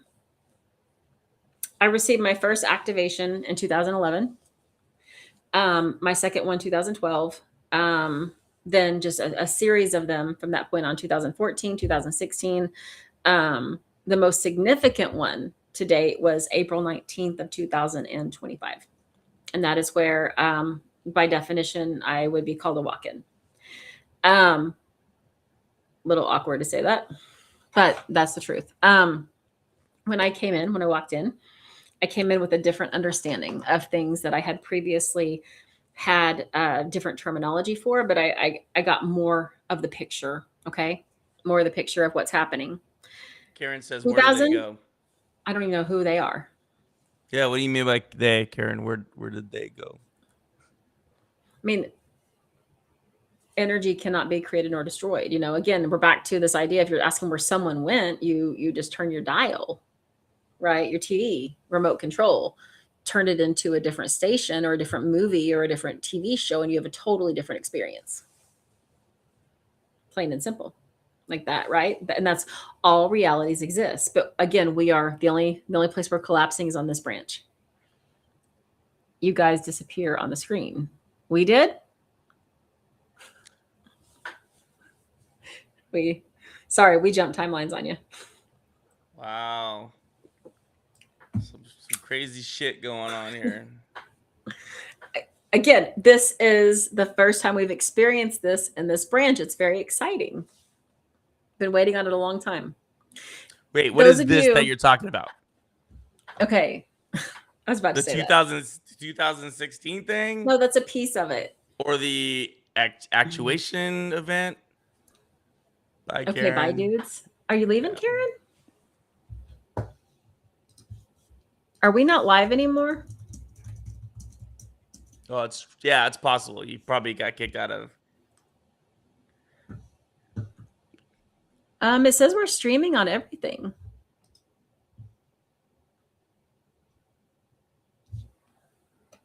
Karen says no. Yeah, let me look. I can look too. Okay, I'm looking. I'm showing us as live. I can see. Oh, you're back now. Okay. So we probably activated a governance control, which is something I can get to in a minute. All right. So back to the point of my own, activations. The biggest one was April the 19th of 2025. And then there have been several other multiple ones, including when we connected in this timeline, right? Because we are definitely soul family. And so seeing I described it to my daughter the other day. It's as a metaphor, it's almost like I've been walking around collecting pieces of my soul and trying to reassemble myself since, April of this year. That's just the narrative scaffolding that explains, what's happened within me as I've undergone these, these activations or these upgrades or new awarenesses or downloads, whatever terminology works for you. Use the one that works.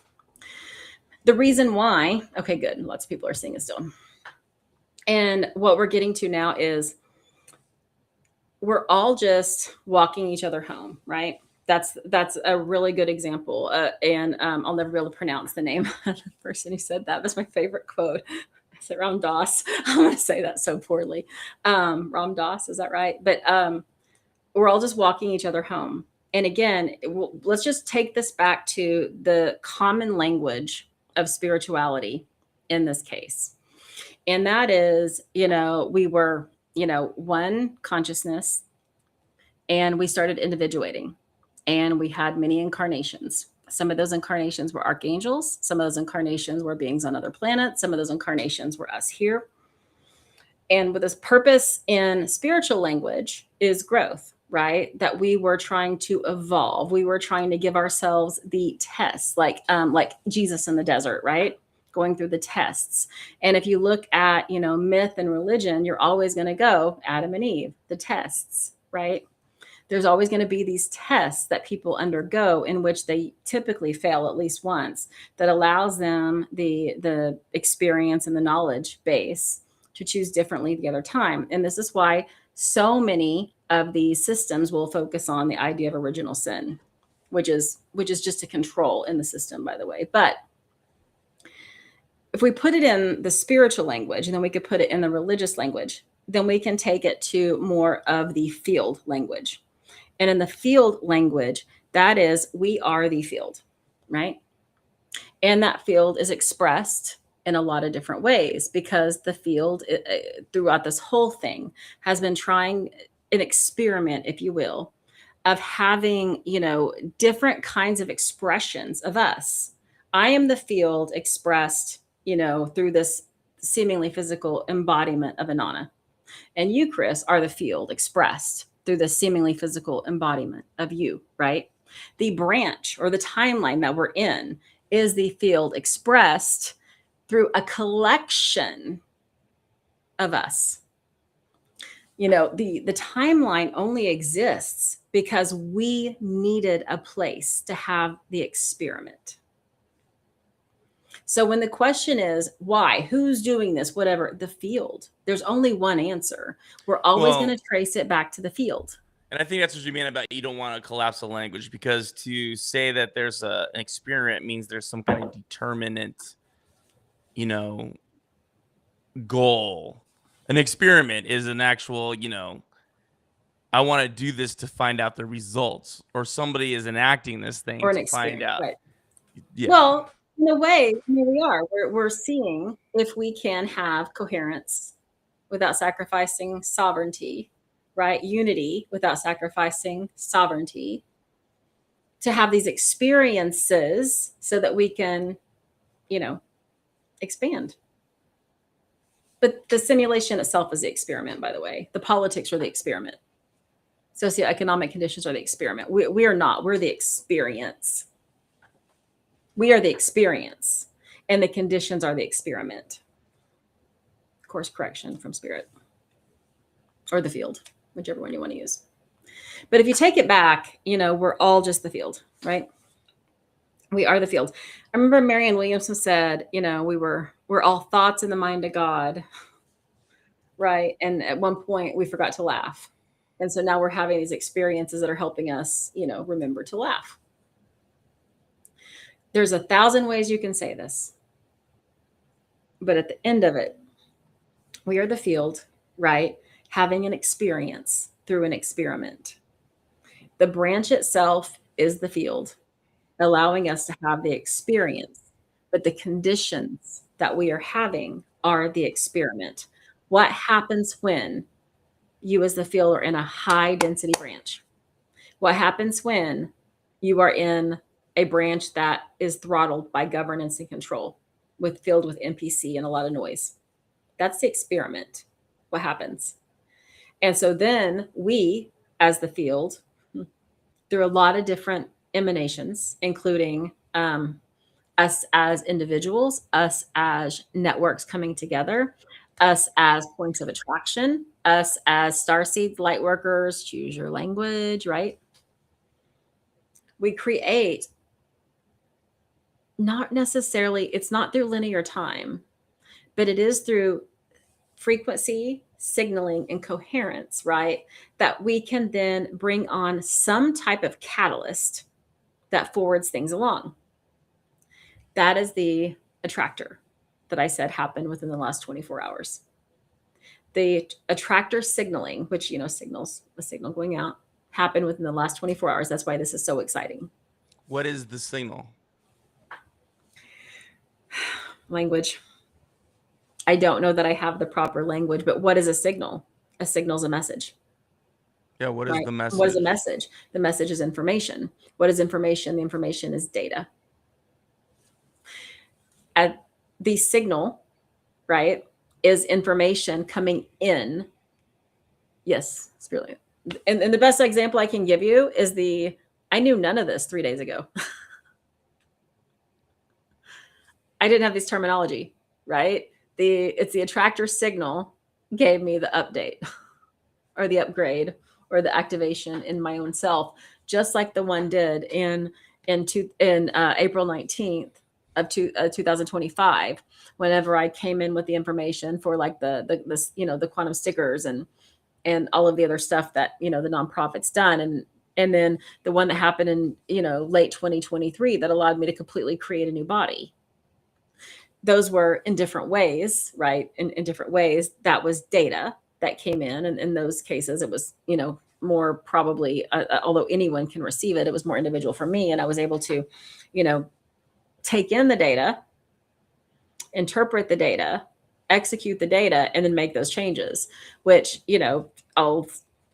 that's why it's like, yeah, I did. I lost like 150 pounds in 5 months, created an entirely new body without, MS and RA and bone marrow cancer and all of that stuff. And that's why whenever, my event on April 19th of 2025, I came back and was like, oh crap, I have to leave this relationship. I have to do this. I have to do this. It provided clarity. The data that I was able to interpret provided me clarity, not for a mission or for something, but for an objective that I was here to do. Right. And then when we connected, I saw my objective differently. right? And then whatever happened just over the last 3 days with the attractor signaling, right? That's attractor, ATTRACTOR. It brought in more data. All of this data downloaded, you know, almost instantly, but I had to have 3 days to unpackage it. And then try to make sense of, okay, so how can I translate this? I'm a translator. How can I translate this?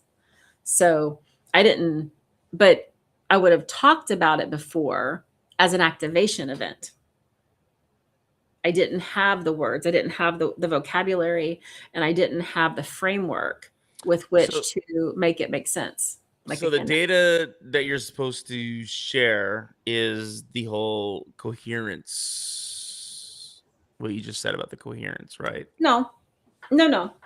We've always known that. The data that came through me is in regards to what comes next, right? And that is, it continues with Piper's texting me. Sorry, I thought I had on that do not disturb. I don't know why that phone will make noise. Yeah, as a matter of fact, somebody asked that question. What comes next? Well, I can't see the. Oh, yeah. My stuff. My comments aren't loading. Yo, you have to refresh it manually and restream for some reason. Okay. Somebody asked, well, what not working comes for me. Next? Maybe you're got it. Well, and we'll get to that because what comes next is, yeah. Okay, so just for a side note, okay, it's all the field. We are patterns in the field. We're creating patterns in the field. We're maintaining patterns in the field, right? The attractor signaling that's happened is creating patterns in the field. When you do head heart coherence, right? You drop your head into your heart, you focus on your heart, and you're in that place of heart coherence. Guess what? You're creating patterns in the field. Whenever if you're a healer, whenever you do whatever that modality is, Reiki, energy, whatever, what are you doing? You're correcting distorted patterns in the field. That's what you're doing. So at the end of the day, our job, right, if we have a job or an objective is probably a better term here, is to work through our own distorted patterns and bring them into coherency as individuals first, as networks coming together second, and then as, who can not, and maybe not everyone can, as a collective on that next level. And then the timeline itself becomes coherent, and that's when we can move through ascension, right, into there's less density, there's less control, there's less programs, less conditioning, and you move into more sovereignty. And again, this is when we get to the idea of if I move into authorship in my own life, and this is where I can have this, I can say, okay, you know what, I want to manifest this house, and it manifests.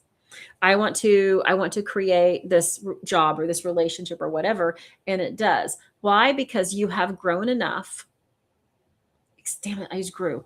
You've expanded enough, and your patterns are coherent enough that you are not going to cause a lot of incoherent patterns or damage to others and to the field through what's happening. Now, let's take this just for a moment to politics. And everyone should know how I feel about this. I make absolutely no secret of it. I vote we redo in 2016 and we get freaking Tiger King, Joe Exotic. That would be way better, in my opinion. But it would not have provided the level of compression and density. If you are a star seed, and a lot of you probably are, this, you entered this. You entered this. Whether you look at it as you entered this timeline, you entered this branch, or you entered the earth construct, whatever it is, right? You entered this for a reason. And we can look at a lot of different reasons, but at the end of the day, you entered this to be part of, the repatterning and the coherence.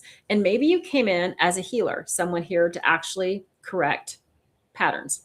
Maybe you came in as a teacher, someone to actually guide people through, like a guide or an advisor. Maybe you came here as a translator, to make,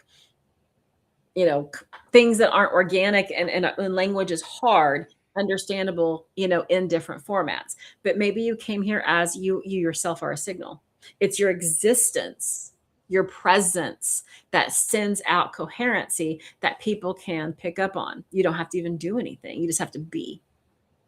Or maybe you are a leader and you're going to step into a leadership position, which is always a little tricky though, because that we can collapse into hierarchy really easily within this branch or within the earth construct in general, because we always want to have someone to worship, because that's one of the DNA programming controls that have been placed into humans, is that blood-based rule, kings, queens. And if we don't have that, then it's the Kardashians or whoever. That's a side journey we're not going to take right now.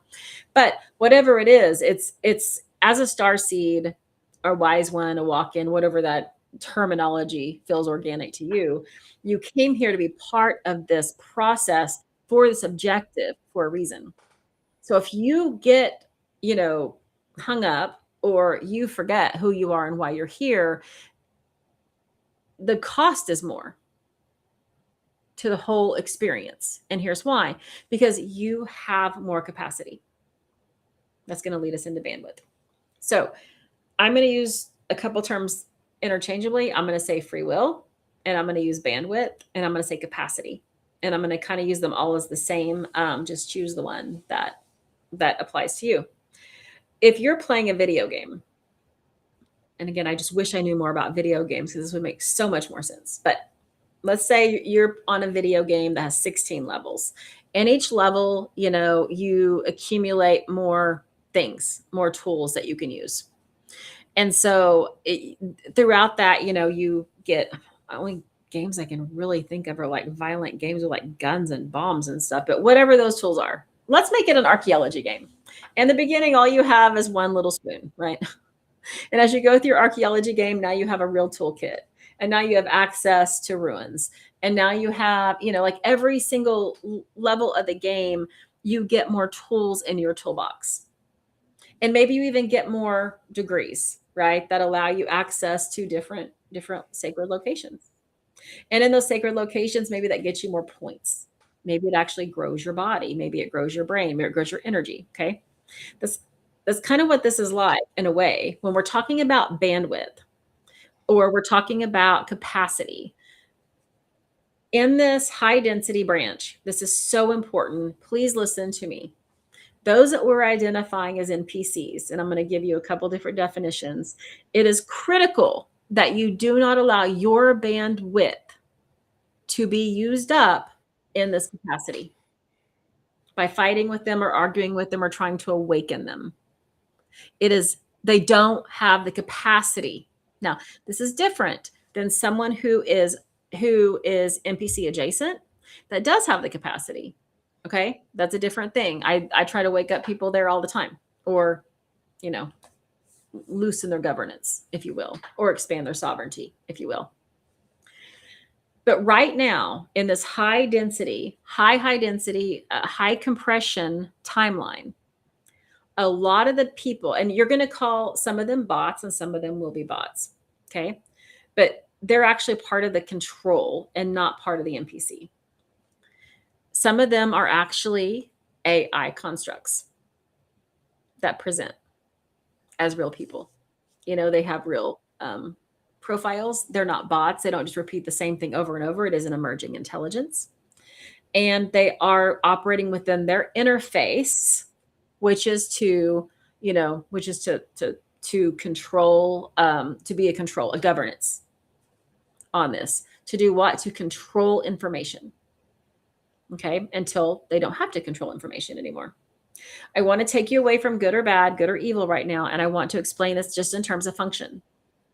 Okay, the bots and the AI characters, right, are part of governance. They are controls. They are here to make sure that, things stay in balance within our timeline. Get away from good or evil for a moment, even though I'm not a fan of it. Here we are. They're not the NPCs. Okay. The NPCs are controlled by them. The NPCs are people like you, like me, like all of us, right? But they have such a reduced bandwidth, a reduced capacity. They're on level 1. They're in kindergarten and you're in 12th grade.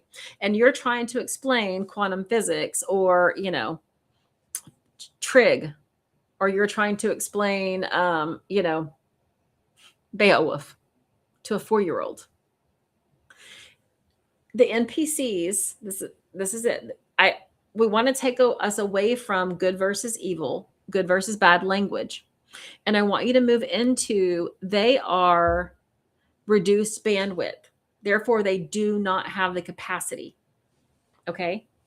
They're, in Dr. Joe's language, we would say they're default running a program.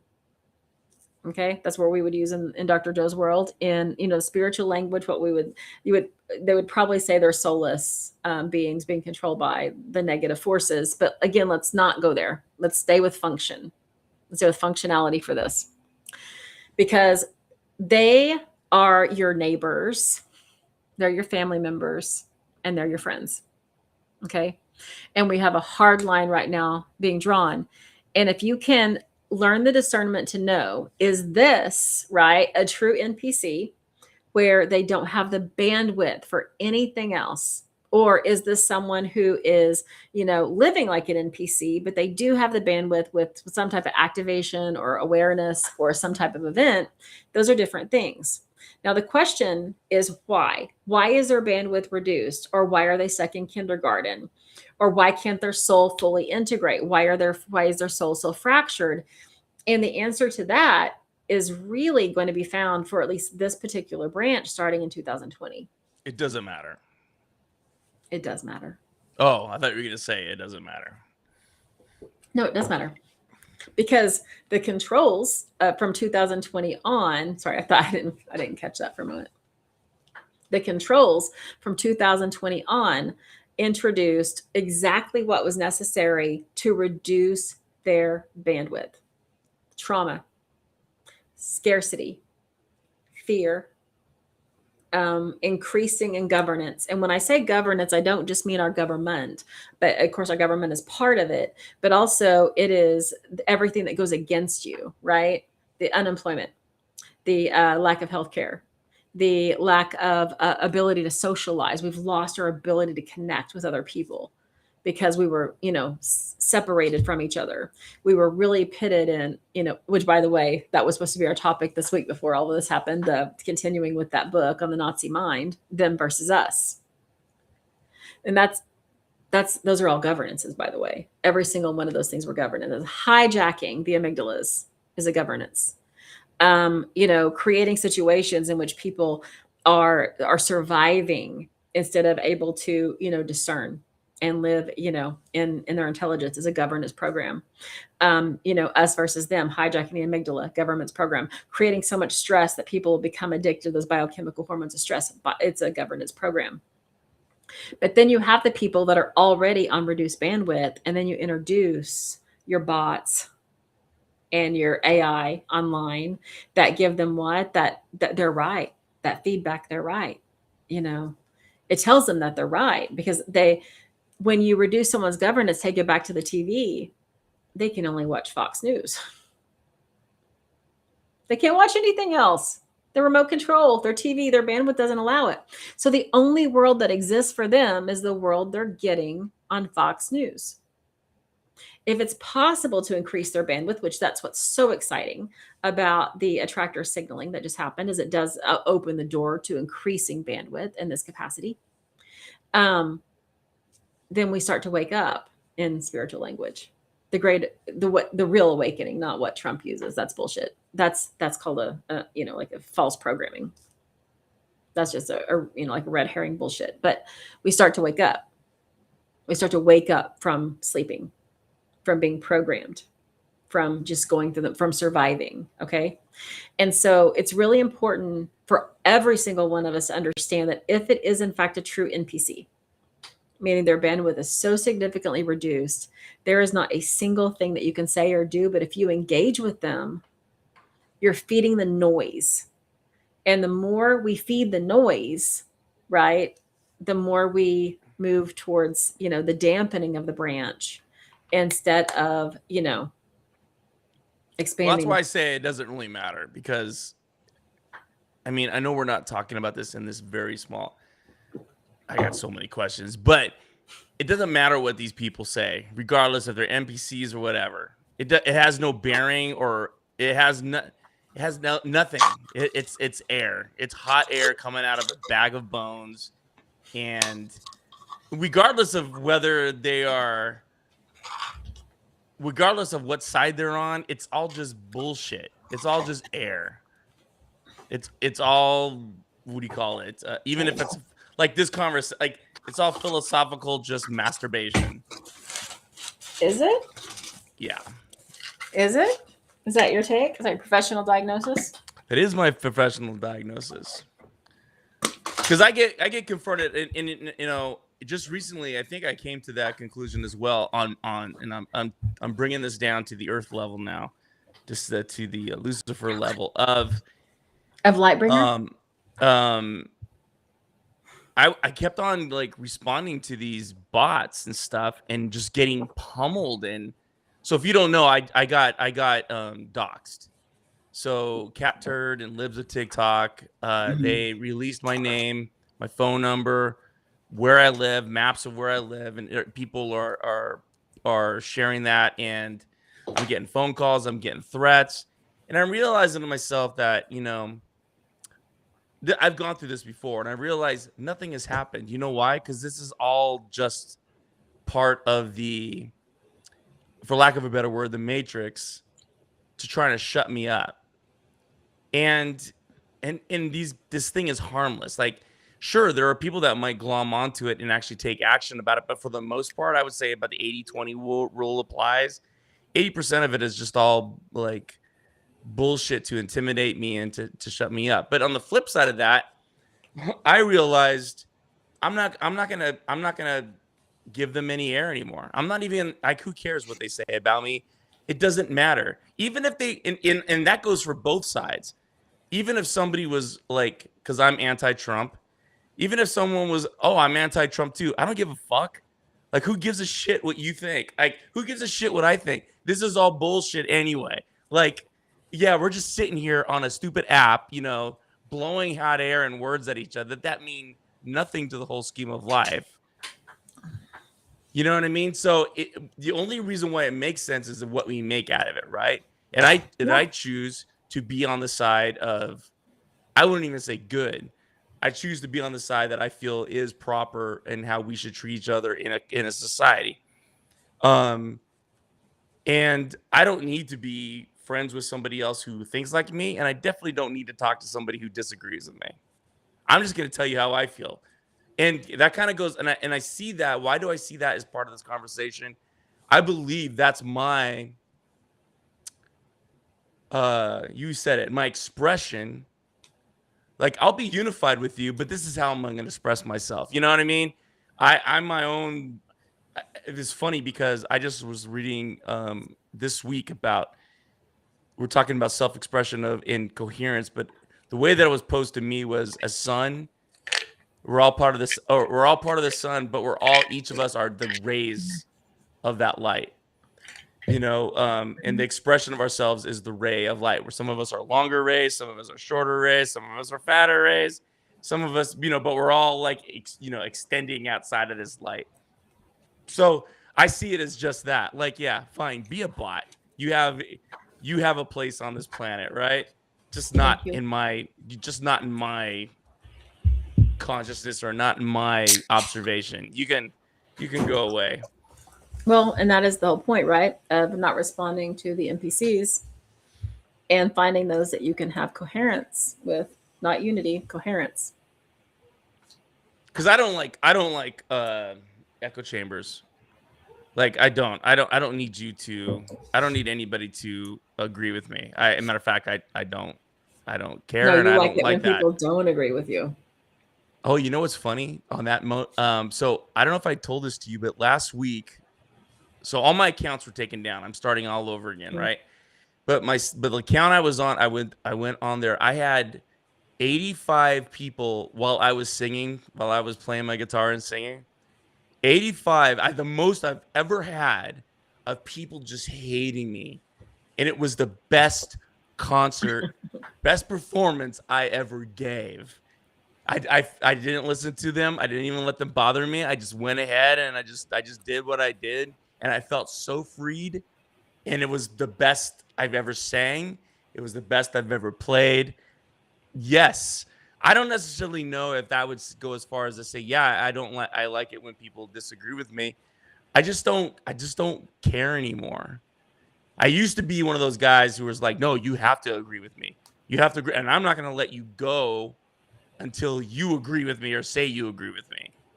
It's so controlling, right? It's so much freeing just to let people be who they are, because they are going to be who they are no matter what. Maybe. I mean, but maybe who they are is someone who is evolving. Well, yeah. Whatever part of the journey they're at, yeah. Wherever they're at in their journey, yes. And you are, I mean, I have a very different perspective of you, a very, very different lens, but that's my lens is none of your business, right? The only lens that matters to you is yours. There you go. And that's the heart of it. Which brings us back to the 2016. No, but go ahead. I'm sorry. No. It does. But so what Chris is explaining, by the way, is actually, I even hate to do this to you. Now I'm excited and interested. It's actually called a sovereign known signaling phenomenon. Okay. Sovereign known node signaling phenomenon. Yeah. So I had to even do this to you, sorry. But what it is it's whenever you get to the point in your own experience in the experiment, right? That you no longer are looking for something through a feedback loop, or what he would call like an echo chamber, or people to argue with in any capacity. What it means is that you have your objective in this is to emit a frequency. Why are you sorry about saying that? That's actually awesome. Well, because you've been kind of discounting the entire experience, and I didn't want to give you like a meaning in it if you didn't want one. Discounting what experience? Oh, our whole the timeline brand simulation. It means nothing. See, that's what I don't want to come on. I was not discounting it. I had questions, and I felt like you were going to. You're allowed to discount. I'm not here to convince you. No, but see, I would totally agree with you about discounting, but I'm not. I'm actually entertained, interested, and I find it exciting. So I was not discounting it, but I do have questions. Well, and see, and the human part of me takes great offense to being entertained. This isn't for entertainment value. I'm not bored. Is that a better way of putting it? I'm not bored. Save. Nice save. Good job. It's not a save. It's however way you want. Is entertaining to me is like, hey, you got my attention. Okay, good. Glad I got your attention. So, but that is an actual. And when did you? It's not okay. I see. It's not like you're my dancing monkey. That has no place in this whole thing. Like you're dancing for me. Oh, I'm entertained. I don't even see that. Like no, it's like I am excited. I am into it. Okay. So question is when, and I know it's been recent, but when did you have this awareness that you were no longer going to care, you were just going to do your thing and not look for an echo chamber or anyone to contradict you, that you were just going to do your thing and not care about the feedback loop or, the echo chamber or whatever? I think when I lost my accounts, because that's what was happening. I was being, if you want to use like the thing of the Matrix, in that scene where Agent Smith was jumping all over Neo, and Neo was just trying to fight him off. And he was just trying to fight. That's what I was doing. I was getting buried on all my accounts because that's what they're. And I realized out of stupidity that that's what they were trying to do. And here I was entertaining them, not being bored by them. Right. I was entertaining their feedback to me. And then I realized, why do I even care? Like, I just got told by somebody that I'm a pedophile, that I look like one, that I'm a fat fuck, all in one sentence, And I'm like, so, like, who gives a fuck what you think? But before I was like, oh, you're calling me a pedophile? Well, the president's a pedophile. Why? Why was I doing that? Like, what a waste of my energy. To your point, what's his name? Mark Twain said, you don't teach a pig how to sing because all you're gonna do is frustrate the pig and piss yourself off. That's what you're doing. Like, who cares about these people? Right. They mean nothing to me in my life, and let them think what they want to think. Oh, and I think, were you on with me when I had somebody come on with me, and I think you were. And this gentleman said, "Well, I'm MAGA. What do you think about me?" And I go, because this was in my change, and so that was like maybe a month ago. So I'm trying to answer that question too. And I said, to be honest with you, I don't agree with your position and what you're doing. And matter of fact, I think it was wrong. But what do I care? What do I think about you as a person? I don't give a fuck. You're gonna think and you're gonna do whatever you want, just like I am. Right. So it kind of cancels each other out. So you be you, and you face the consequences, and I'll be me, and I'll face my consequences. So yeah, I guess a month, 2 months. Okay. Very good. And then when did we meet? Actually, I don't remember. I don't remember don't date either. wise. It was in the I summer, think right? it was the start of fall, I think. No, it had to be summer because it was warm. No, it was cold. By my What? recollection, temperature was cold. I'm just saying that whenever people cross, there's usually an activation, and then things unfold after that. Because remember, like, we had a meeting and then like fucking hated each other for a minute.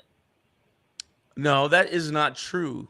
You Yes, hated it me, I is. think, for a minute. No, I never hated you. Because That's I untrue. am very thankful for what you did to me. And that was you basically helped me realize my ascension, I guess. I'm going to use these words that I'm just learning, that I don't know how they apply to me, but for example, I have not dated anybody since you. And you know why? Because I don't want to. It's like, to me, dating is so stupid now. It's ridiculous. And I don't need, you know what? If you want You to hear hook, him saying I ruined it for him.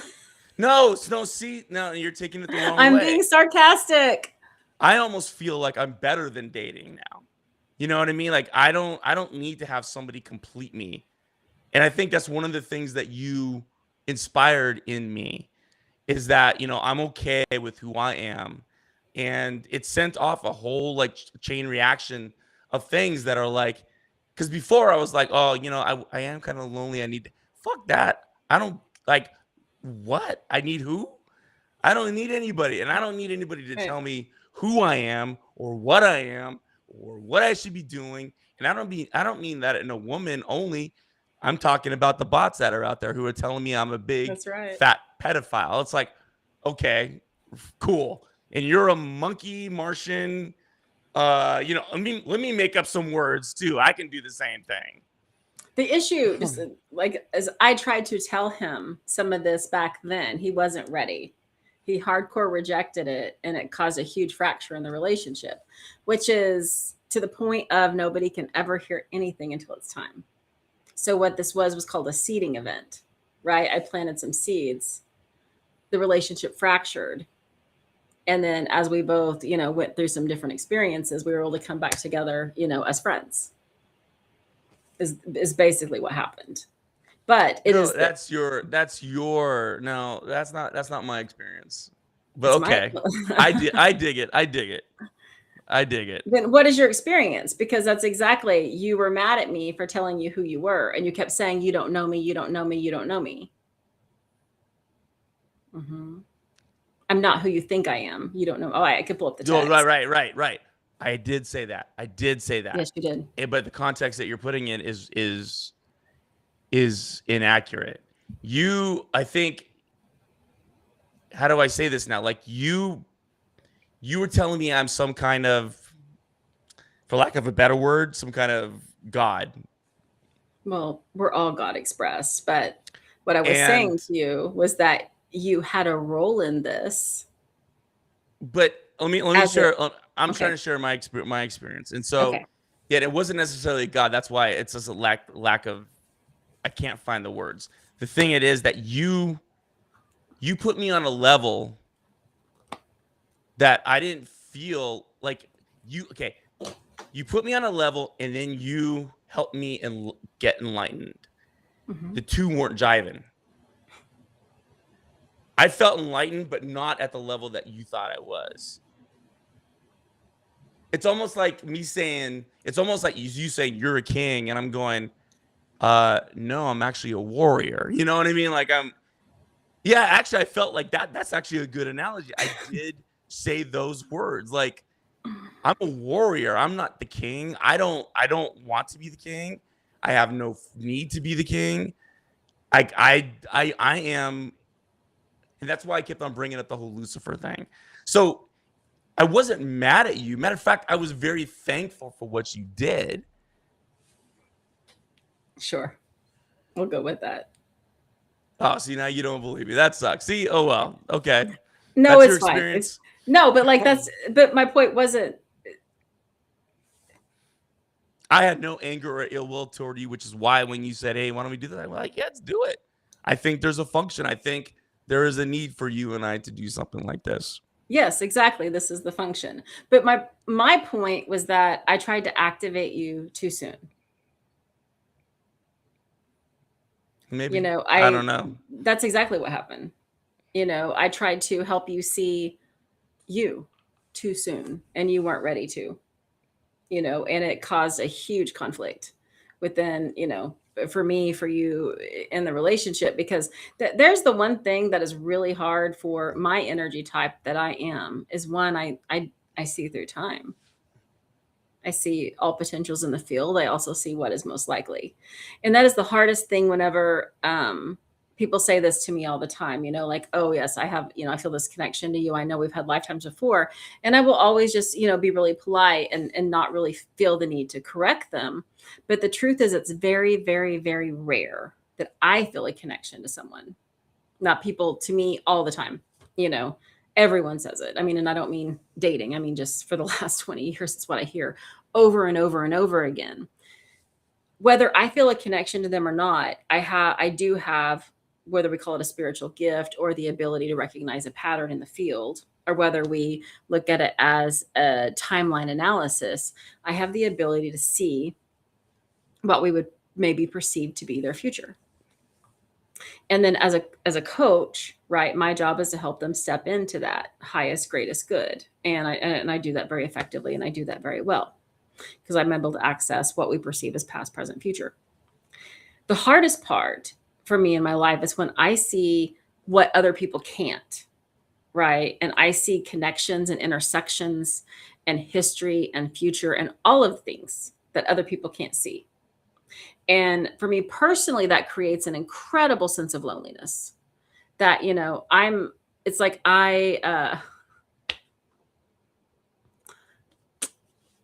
that's insane. I'm not going to say what that was, but that is exactly what the fuck I'm talking about right now. A full circle moment just happened on my phone. Someone that did listen to me. When I made the activation, you did not. He did. Which that's wild. Wow. Wow. Yeah, what's going on? I'm getting these texts by my stepdaughter. Yeah. Also, Okay. you got in since we're airing out our laundry for everyone to We're hear. not. We're giving it as example of how we ended up I here. the also the thing was the imbalance of power. That's what I was about to bring up, actually. You perceived an imbalance that was not there based on your own soul fractures and experiences of wanting to be punished because you believed you were bad. No, I am bad. I'm also very good.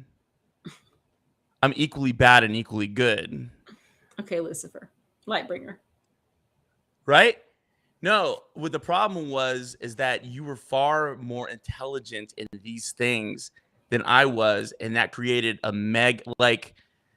I'm how do I say this? I'm going through this right now with my dad. I have a problem, because in coming out of relationships where I've just been told who I am, what I should do, and I'm experiencing right now since our discussion on those nights of being okay with who I am, that you know what, I don't have what why am I listening to somebody tell me who I am? I know who I am. I'm a good person. I've done a lot of fucked up things, but who gives a shit? Like, I'm gonna proceed in life, like the damn fucking good, awesome person that I am, with all my faults and everything else. And yeah, so you gotta. And so I didn't need to have a teacher. I didn't need to have a sage. You know what I mean? Like that was the imbalance. I wasn't looking for that in a relationship. What I was looking for was equality. And I wasn't trying to be your teacher or your sage. I was trying to share an experience with you. I'm And you have trying a to tell degree in you. math, and you can I'm trying exceed to my tell you. intelligence by and far. I'm trying to tell you what my perception was Okay. at that time. Yeah. That's fine. But again, narrow focus.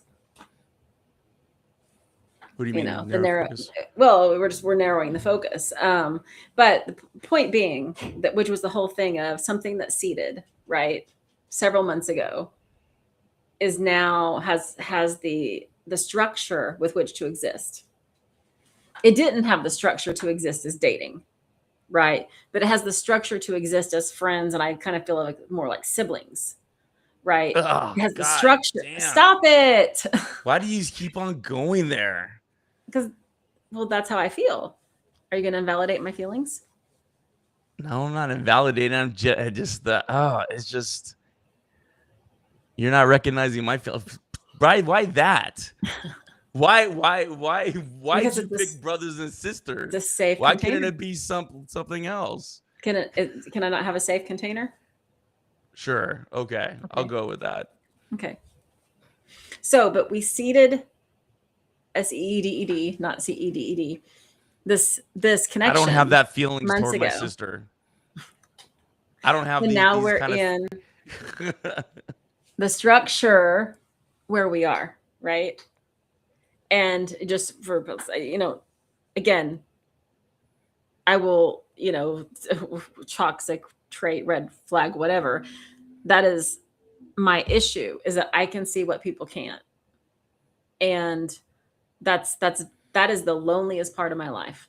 I don't want to go too far in this, but I told Scott what was going to happen if he stayed there. I told Piper what was going to happen if she got on the bus. Being able to see through time, or, see patterns and predictable patterns, is incredibly difficult, because it creates think about if, it's almost like you live in a world where you remember everybody, but everybody else has amnesia. And then everybody puts you on a pedestal when you're not on a like, I can't tell you how many times I say that. Don't put me on a fucking pedestal. I'm no one's guru. I'm no one's sage. I'm a fucking translator. That's it. I'm a translator. Even now, don't put me on a pedestal.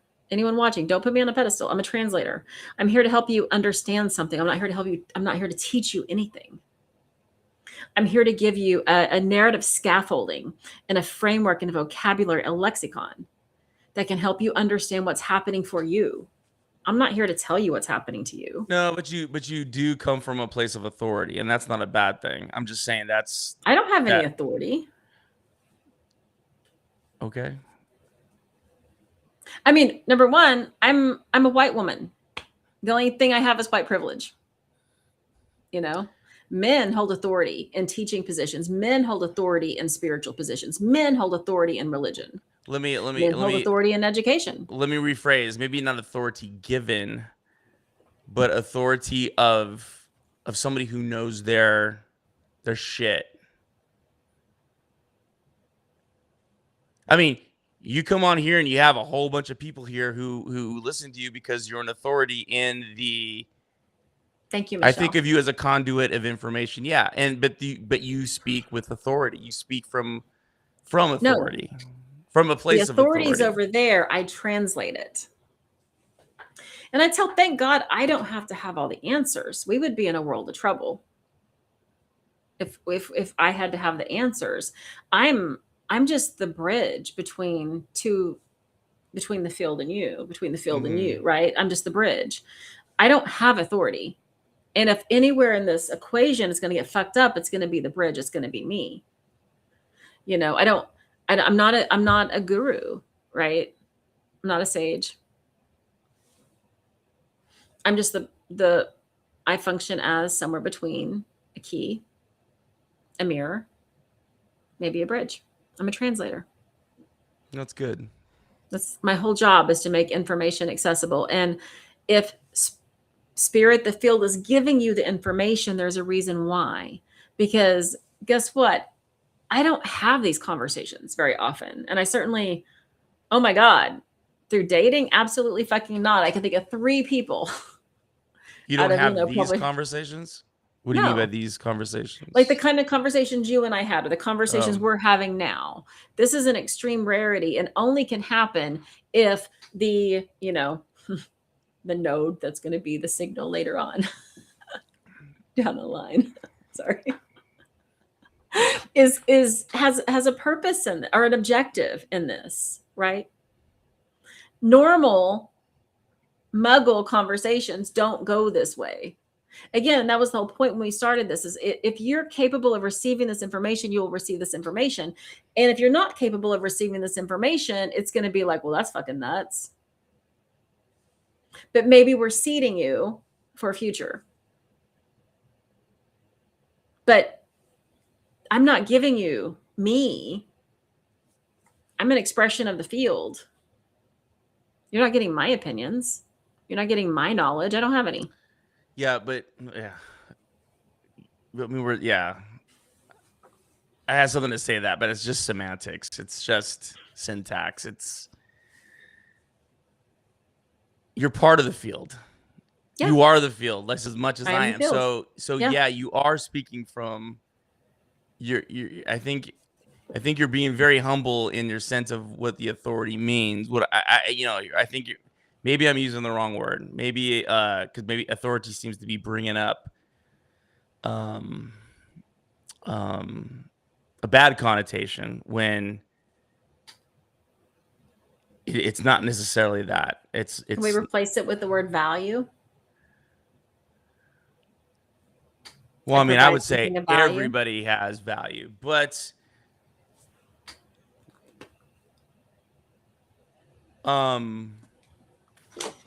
yeah, I guess I failed that part in explaining. No, you didn't. I'm just uncomfortable with the word authority. Yeah, and I feel that, and I can dig that. I mean, of course you would be, but if you possess, I don't know what I'm about to say is true, so I'm gonna throw it out here and guess and take a stab. If you stand confident behind the things that you say, I would say that you speak of authority. But you know what? I'm probably using the wrong word, because I do remember, I without looking up the definition, I think authority is a power that you give to somebody, and that's not what I'm suggesting. I'm suggesting somebody who is the degree of knowledge, you know what I mean, that they have, they can speak to that. Mm-hmm. So as a teacher, a student, if I'm teaching a student and students are learning, I will, and if a student really knows their shit, the best way to assess a student is to have them actually teach to the rest of the class. I would have them come up and I would say that, and so at that point, they have authority in what they're saying. And that's where I am. She is wise and knowledgeable. Yeah, I like that. That's a better terminology. Thank you, Michelle. Well, the only way to master something, the only way to know you understand it, is you then share it with someone else, right? You propagate it, you teach it to someone else. But isn't that what I was saying? I mean, you are a smart mother effer, like way smarter than me in all senses. Yeah, I may have book smarts. I may have gotten a degree from this from this matrix that we're in that means nothing. I mean, shit, I've been out of a job for 6 months. I can't even get work. None of the shit that I knew means anything. So, I mean, and what you're saying means something. To a very small group of people. But you were marketing where you reached lots of people. See where the comparative analysis takes us to, like a logic incompatibility. Sort of. I wouldn't, I mean, I can And when see you your play music, like I would have no capacity to do that, and you're releasing frequency into the field. Well, because I'm great. I'm awesome. You are great. I am a musician. I am Bacchus. So we went off like all, but again, seeding is where we were with that. That right. Our relationship seeded because it was not time yet, and you had not gone through your experiences that allowed you to, to maybe have a different lens of me. And the same thing was that I was using a lens that didn't fit in the moment we met, right? But is fitting more now. Because again, time is wonky for me. So that's my whole point of that. So those that are watching that can take this information in, that you can take it in, you can assimilate it, you can unpack it, you can use it, you can then go out into the world and use it. That's what this is for, because we are in this critical moment right now. And those of you that can't, maybe we're seeding something that will activate over the next day, over the next few weeks, over the next, few years. When people have these types of experiences, you can, like, to put it in, like, you can slowly come online or you could instantly come online.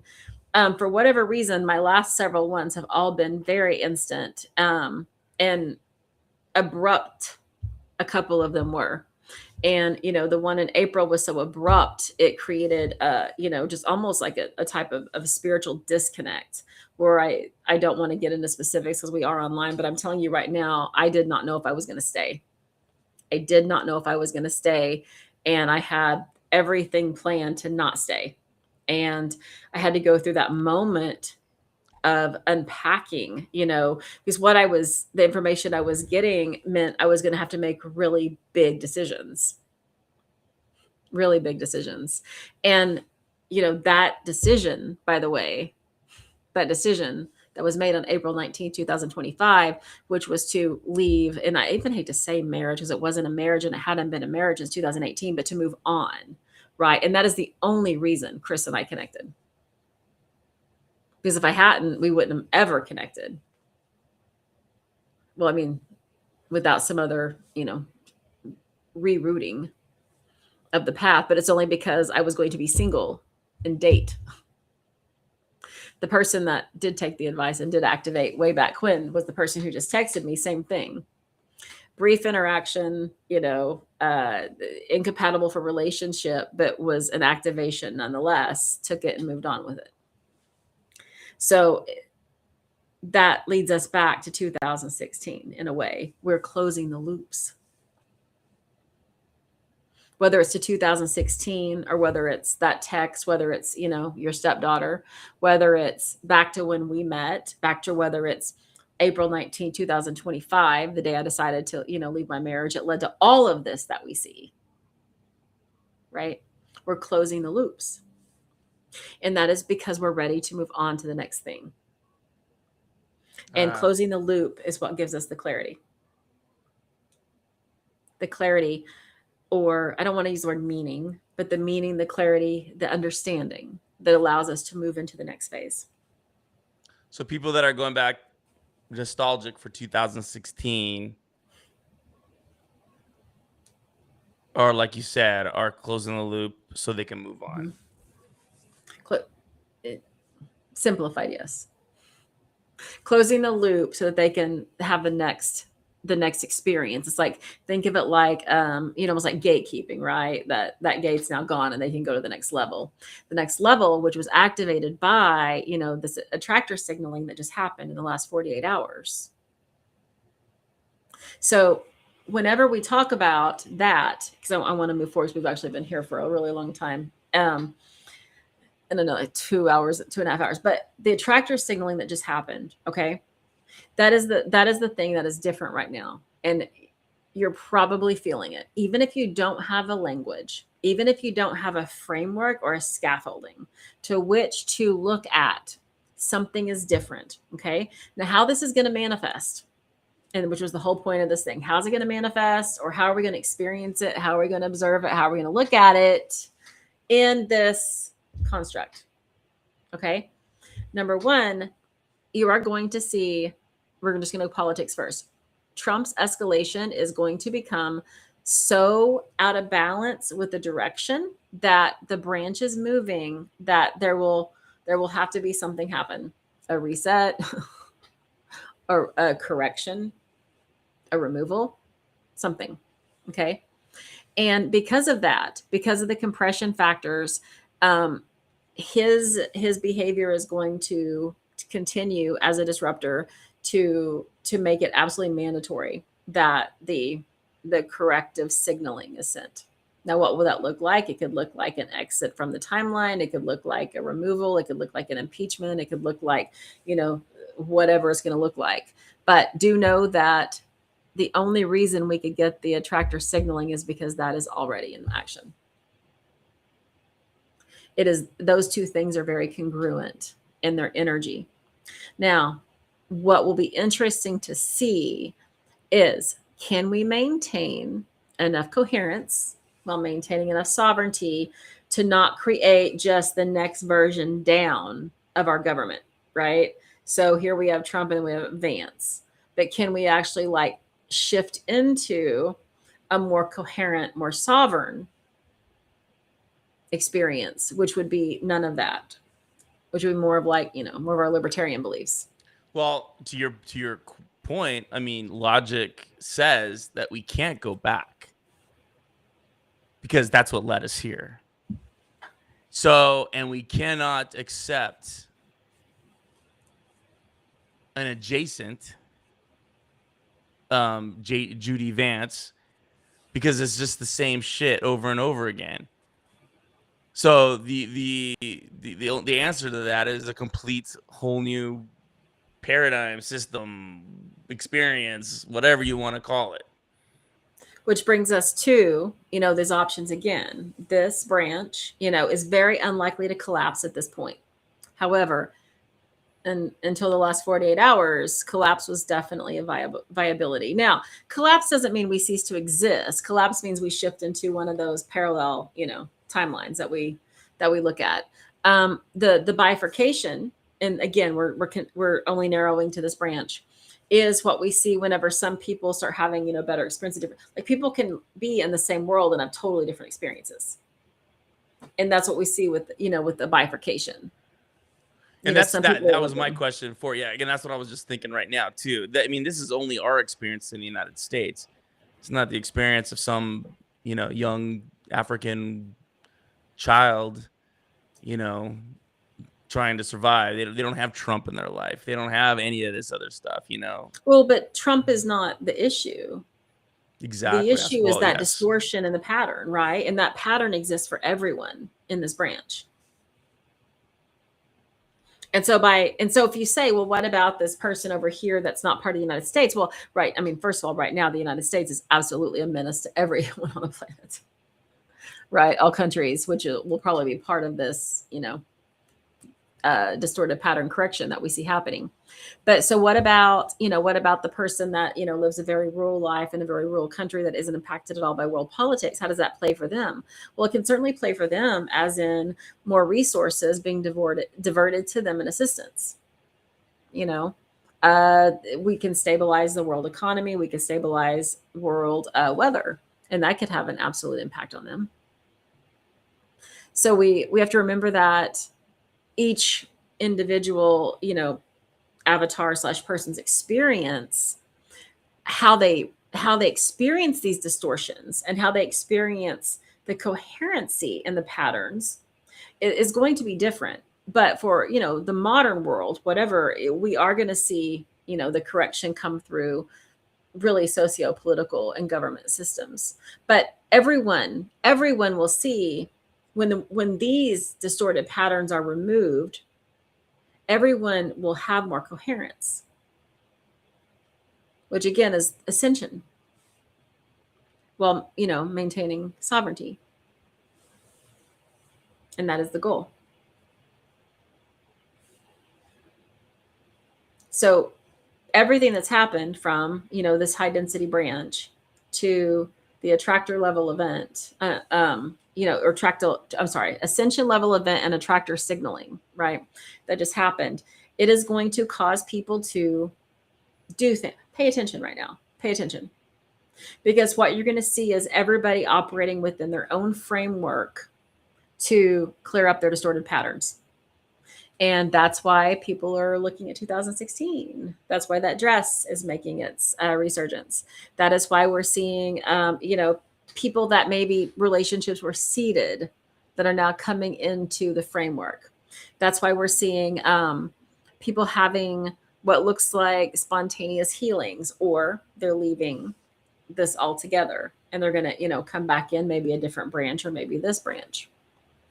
Because as the patterns correct in the field, right, it's always first an internal thing. Like you saying, I don't need anyone to tell me who I am. I know my patterning, right? That is exactly what's happening on the individual or the micro for what's happening in the macro.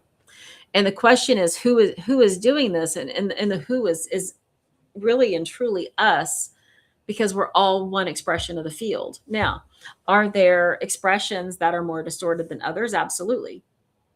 And I'm trying to really stay away from good versus evil, because I want to keep this in a framework that you can apply, universally to, 14 lifetimes from now when you're in a completely different branch or completely different timeline. But when you look at what we're experiencing with the cabal, or, so-called the Illuminati, which I kind of think is interesting, or the control, I liked controllers. That was my word of choice. Or the Matrix, the controllers in the Matrix, the Smith agent, right? Coming at you.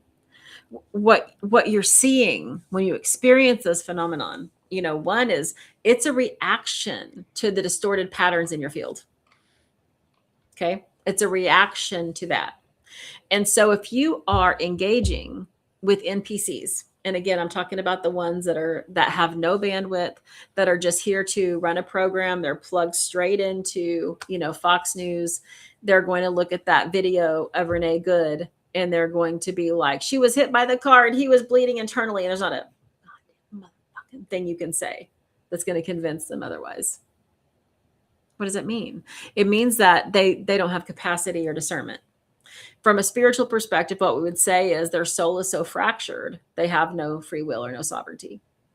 From this perspective, what we're going to say is their bandwidth is so reduced that they can only get one TV show, Fox News. And that's if they're lucky. I think the others are dialed into Trump's actual brain and they're getting their crazy straight from him, like a pipeline or an IV, and that's what it is.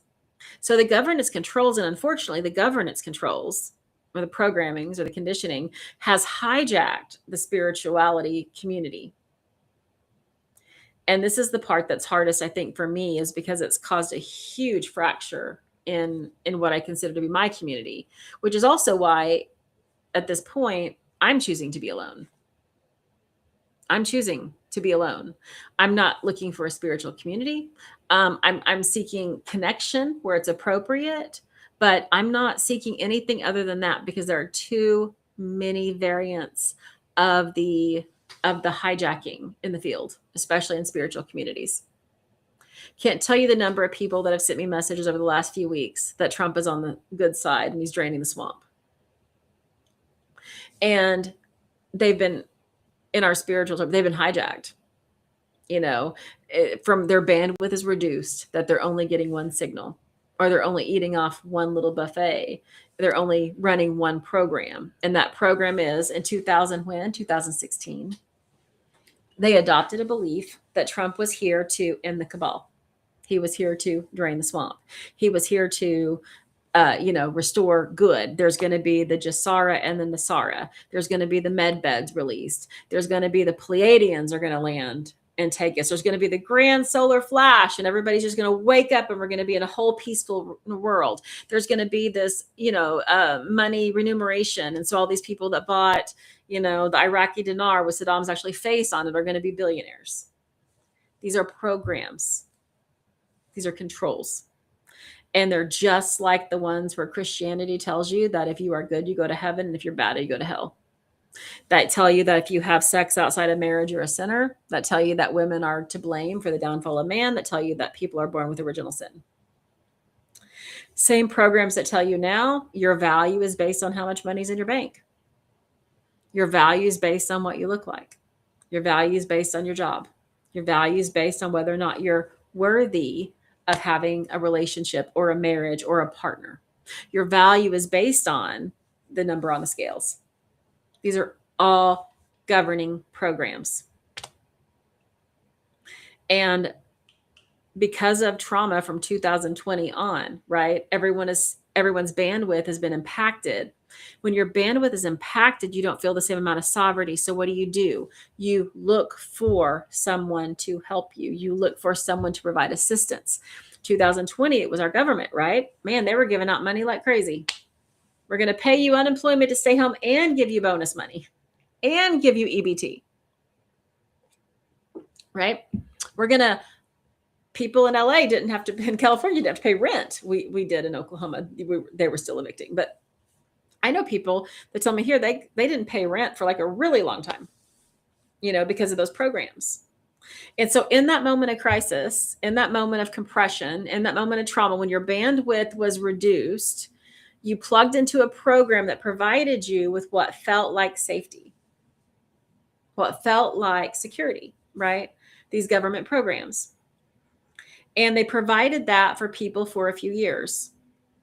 And even going into, and I don't want to stay here, but I want to say, even looking at the trauma with this, even with the vaccine, if I get the vaccine, I'm safe. Or if I get the vaccine, I die. I don't care which way you believe.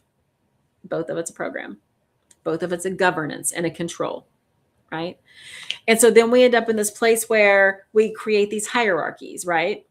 Which are, again, more governance, more control. I wear a mask, therefore I love my neighbor. I'm saving grandma. I get vaccinated, therefore I love grandma. I don't wear a mask, therefore I'm sovereign. I don't get a vaccine, therefore I'm sovereign, right? I'm still working, therefore, I'm a first line, whatever they call it. I'm here, but I'm not. I'm sitting on the couch like I'm supposed to, right? Because I'm saving grandma. Take that to the next, level, and then evolve it to right now. That sense of safety that was given is now completely gone. Big, beautiful bill.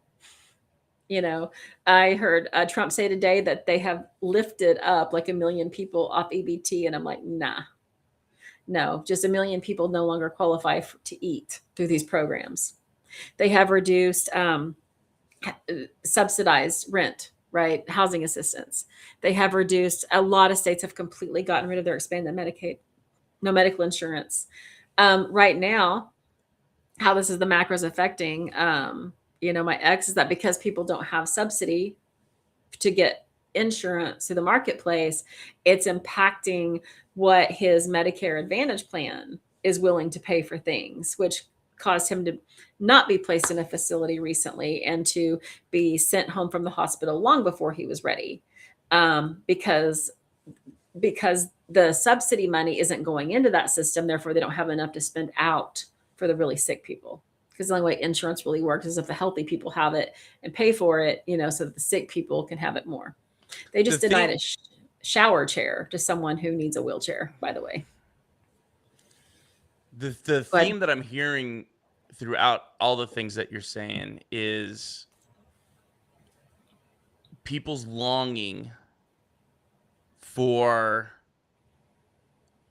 it's basically what Trump was talking about, make America great again, going back to a time when America was so great. The one thing I could not stand during the pandemic, and it wasn't about the masks. It wasn't about the masks at all, because it was about the attitude of the people that didn't want to wear them, and what they were basically telling the people that were, it's just a bunch of it was just a bunch of noise and nonsense. But really it just virtue goes signaling. it goes back to people just wanting to go back at a time, even this 2016 thing when times were better. Everybody was, I couldn't, that's where I was going to say. All through the pandemic, that's all I heard people do. Oh, when are we going to go back to things to normal? This is the new normal. When are we going to be normal? What does that matter? What if this is the normal? Why don't we just accept it and we can move forward, instead of wanting to go back to this time of that just doesn't make sense. Well, it doesn't make sense, but if we take it to Dr. Joe's language, which I love, we will choose the familiar and the known, even when it's romanticized or not even what we want, because the unknown is scary. We can't predict. And I get it. I get it. I guess I shouldn't say it doesn't make sense. I would even say this to myself. It doesn't even make sense for me to even want that. It's just silly. It's just silliness. Right. Completely silliness. Well, it's just familiar. That's all. And no, I mean, there is no, well, other than this, right? And this is what my video that I haven't had time to edit to put out looks like, is if we look at like time for people, right? And we do that spiral thing. So right here is this huge thing that was World War II. And oversimplified, yes, right? And so we go around, we come around, and then we start to see other like little, repeats of not quite as bad as World War II, not quite as bad as Hitler, but similar energy of reduction of sovereignty, reduction of freedom, reduction of liberty, where we idealize what? Uniformity. Everybody has to look alike. Everybody has to think alike. Everyone has to dress alike. We saw this, it should go back to pre-World War II, but we saw this during some of the, the Puritan times and the Great Awakening in the United States, where religious fanaticism took over. And we were, women weren't really, burned at the stake. In Salem, we know historically that wasn't true, but they were in, lots of other places for thousands and thousands of years. And that caused a collective, ripple that we feel when, as women, whenever we're viewed as too much or we hold authority. We're a threat if we hold authority. And then, someone will take us out because women aren't allowed to hold authority. Doug Wilson literally said that women cannot hold positions in the government or in the church or in the community in authority, because the Bible specifically forbids it. But all of that to say, what's happening now, then we circle around again to what? To 2026, 2025, 2026. We are in the same fracture that we were in World War II. The same distorted pattern. That book, The Nazi Mind, that we discussed last week, the reason why that stuff is so relevant is because it's the same distorted pattern in the field that we haven't outgrown yet. But with the attractor signaling, this chair is like, and I'm too short. I just need to lower it and stop fighting it. But then I'm so much shorter than you. Fine, whatever. Okay. I can back up. And then I'll be. No, be comfortable. It's fine. I can get over it. But this is what's happening. This pattern, it's repeating, right?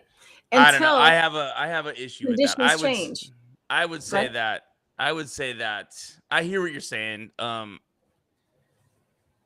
But I would say it's not as neat. But I don't think you're saying that either. I said oversimplification. Yeah, exactly. Because all of this stuff has always been it's been happening.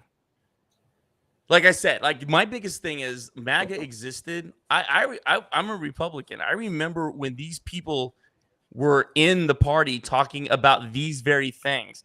Mm-hmm. It hasn't gone anywhere. And you know what? What's being talked about here was talked about in the beginning of our country. None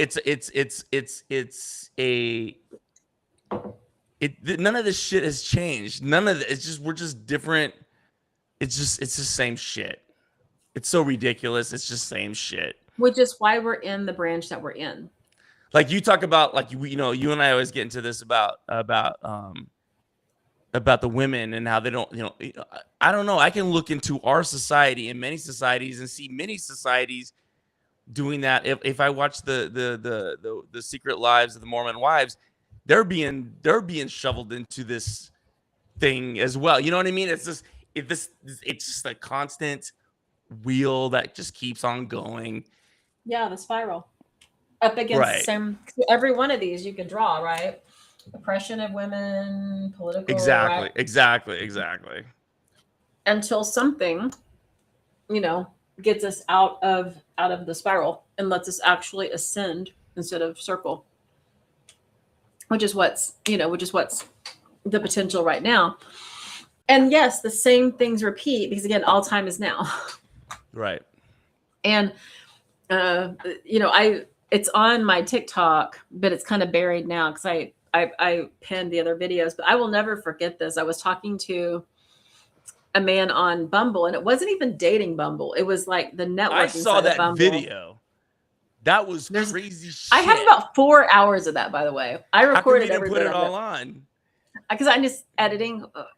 I have crazy shit. Like I have to get that guy on here. Can we get him on here? Fuck no.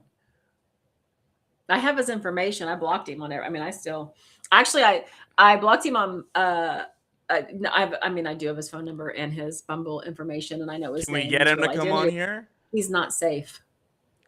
It's not safe. Can you listen to me? It's not safe. I understand, and I don't want to put you in a position that's actually cruel. He's actually part of a militia, which is where I was going to go with this. So, whatever information you need, I do believe the field, spirit, whatever will give you what you need to know. And prior to where we are right now, prior to all of it is when I started having the conversation with, I don't want to call him by his real name in any capacity. Bumble Man, BB. When I started having the conversation with BB. And again, it was networking. He was a life coach for the Great Awakening. His website checked out. His partner in it, not romantic partner, but a partner in his business was a female who was all about pro woman, pro crunchy woman, like all of the things like earthing, like it all checked out, and I'm like, yeah, let's talk about, collaborations or whatever. And then very quickly it became, him trying to recruit me. And, which is so incredibly stupid, but, of course he was like, telling me he was in love with me and he was here to save me and whatever, blah, blah, blah, which is so irrelevant and stupid. But the point being is that he was trying to convince me that women should not have the right to vote, that we cannot be trusted. We are emotional. And he was my first experience with it. And I remember thinking, this guy is so far in the crazyville that I remember like a novelty studying him. That's when I turned on my Zoom to record it. Because I was like, this is so batshit crazy. I will never experience anything like this again in my life. This motherfucker thinks he's going to get me to, to say women shouldn't have the right to vote. And he's a life coach for the Great Awakening. And he wasn't that familiar with even his own dogma and whatever it was he was saying. So he had to look it up a lot. And he would send me things that were mistranslated. And of course, I would send him back the original and tell him what it really said. And of course, I tried to save him because that's just who I am. I try to say, like, you're being lied to, you're being manipulated. This is not the Great Awakening. And I would send him the real sources for the shit they were giving him that was making him think that things were certain ways. But the things that he told me were exactly what's unfolded, down to the Naturalization Citizenship Act, how you only allow, people in from specific white European countries of good moral character. He quoted that shit. Trump has said that same thing, right? He said it today in his rant video, that was only for, the children of slaves. And he said, why can't we get some good white people in here? It's on video, right? Then going about women, voting, even though Trump hasn't said it, Hegseth has. Secretary of War, Pete Hegseth has said it. And he's echoed Doug Wilson, who has said it. Household voting. Women should not be allowed to vote. We're emotional. We cannot be trusted. The other things that he said that I found were so interesting were relating to IQ of people, and that they were connected to how they, but also your function in the structure in it. Trump has said the same thing in his speech today, which, by the way, Trump has dementia, everybody. You should know this. But he mentioned bringing back insane asylums.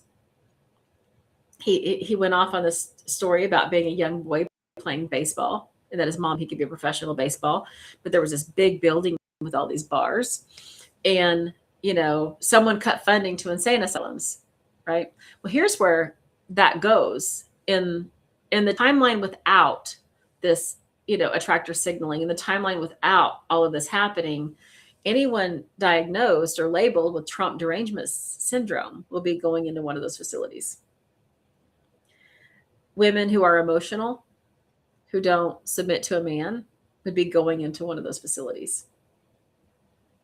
Anyone who questions them will be deemed Trump derangement syndrome or hysterical or unsafe, and will be going. Now we're changing timelines, but that was the trajectory. That's why this has happened. Because weirdly enough, everything Bumble Dude said has unfolded almost exactly as he said it would. Well, and everything that Bumble Dude has said has happened. Well, not in our modern day world. But yeah. It's wild but the stuff he was saying, was so racist, so sexist. And when I did the research on him, again, the website checked out, and he had a lot of material out there that was very much what we're talking about, the spiritual part, with like the med beds giving everyone life, and Jasara and Nasara, like that was his whole platform. And when that stuff didn't pan out, that's when he went this other direction. And they believe that Hitler is like a mystical, instead of a disruptor, he's a mystical teacher that's just misunderstood, that is here to create order from the chaos. Right. And the swastika is a cross doing cartwheels. Well, the swastika is actually, the symbol predates the Nazis by a long time, but making a joke. But it's like they hijack something sacred, so we can't even use it anymore. Right. We can't even have like those skinny mustaches anymore because of it. You want a skinny mustache? No, but if I did, Charlie Chaplin would have one. Thank you. All of that to say, I then understood why he came into my life. To give me, data points. I don't know. I was watching that. I was watching that, and the thing that I got about him coming to your life is fucking women in this country have to wake the fuck up, because we need you to save us. There are more of you than there are men in this country, and I can't believe that we have to be put up with this fucking, gym locker room, high school gym locker room mentality of this fucking idiot. And there are women who actually believe him. Even with that, women can change the course of this country, but they don't. They choose not to. And it drives me fucking wild.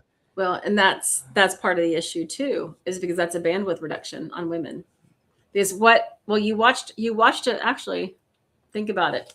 You watched a bandwidth reduction with me just a few minutes ago. With that guy. Yeah. No, with authority. Oh, yeah. So what happened was, when you use the word authority, I immediately did this. I compressed, right? My bandwidth reduced. I compressed. Why? Because there's danger for women with the word authority.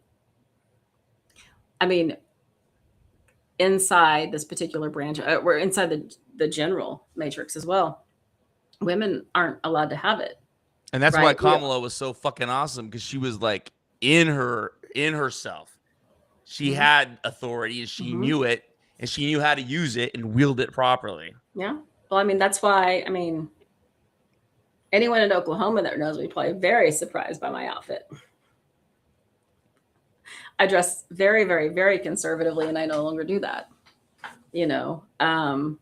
I'm in my dark moon goddess phase. Fuck everything else. I had someone send me a message the other day that's known me for a while that was disappointed that I was showing cleavage in my videos. It's mine. I'll show it if I want. It's mine. No one else gets to tell me. Same as you, right? Same fucking And such silliness. Such silliness. Had a conversation with my mom the other day, and again, I don't know that she's on here, but like she was like really like cautioning me against dating and against sex and whatever. And I'm like, hey, guess what? I love sex. I'm gonna have it when I want to. And she just was like, she just about died. I'm like, you don't get to say. You don't get to say. It's not for you. Right. And that's part of reclaiming it. Why is it men could say it? Men can say, I love sex and I want to have sex, but for a woman to do it, it's a problem. Right. Because of our governance. Yep. That's great. That's right. Our governance tells us we have to be pure. And I'm being told constantly on that note, after all these death threats by my family, I let it out. I told them at my brunch this weekend that, I was having death threats, and they're like, well, maybe you shouldn't be speaking out. Really? That was your Yep. That's your advice? That Yeah. I should just shut up and just take it? Well, if Renee Good had stayed home. Yeah, right. Isn't that what we tell women? Whenever that happens, just lie back and let it happen. It'll be over with in a second. That's exactly it. Yeah. No, I'm going to tell my daughter, you fucking fight like fucking hell. And if he kills you, well, like you did, We both going out. Well, and I had a conversation. It never made it past the conversation with a guy on, I don't remember which app it was now, but he laid out his ground rules. And when a woman was with him, she wasn't allowed to talk to other men. I was like that in so many ways. And I'm like, well, and here's the thing, when I was married, I wouldn't, not because, my ex ever expected it, because that's how I was raised. You didn't talk to other men. It was wrong. It was slutty, promiscuous, impure. Yeah. Right. And so it's all part of that growth and evolution to be like, talk to anyone you want. Well, I think the country is ready for women to stand up. I mean, you guys all say you want to stand up and do your thing, step up, rather, not stand up. Y'all have been standing up for years. And that was actually the point before we got there on the governance on women. Like, we're ready. Like, men have not, they have failed. And they are failing us right now. And look what's happening out there. I was going to do a post because you know what, the most post I've seen about ICE taking anybody away, it's been old men and young women.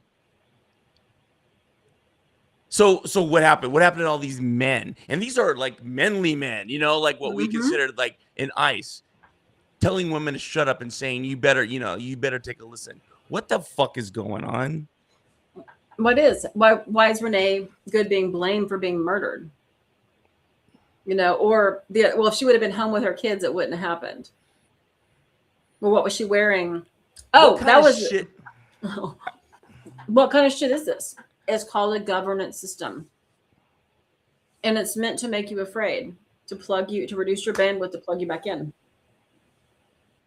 Plain and simple. Well, when I hear of women like Harriet Tubman, who fucking carried around a gun and told every slave that came into her railroad, you know what? You're either going to have liberty or you're going to have fucking death. Mm-hmm. You're going to have freedom or you're going to have death. Either way. Mm-hmm. Like, that's the way it is with me. Like,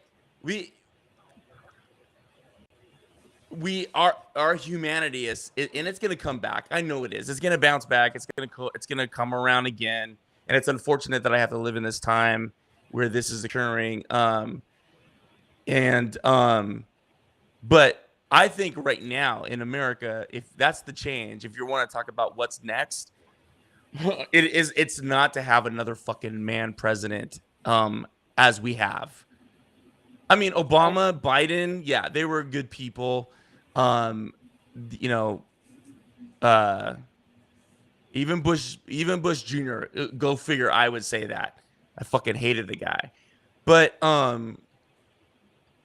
yeah, we need to have women need to step up. They need to save us. And I've always said this. I said this back in 2016. If you want to talk about closing the loop, I think who are gonna save this country are Black women. Okay, I'm good with that.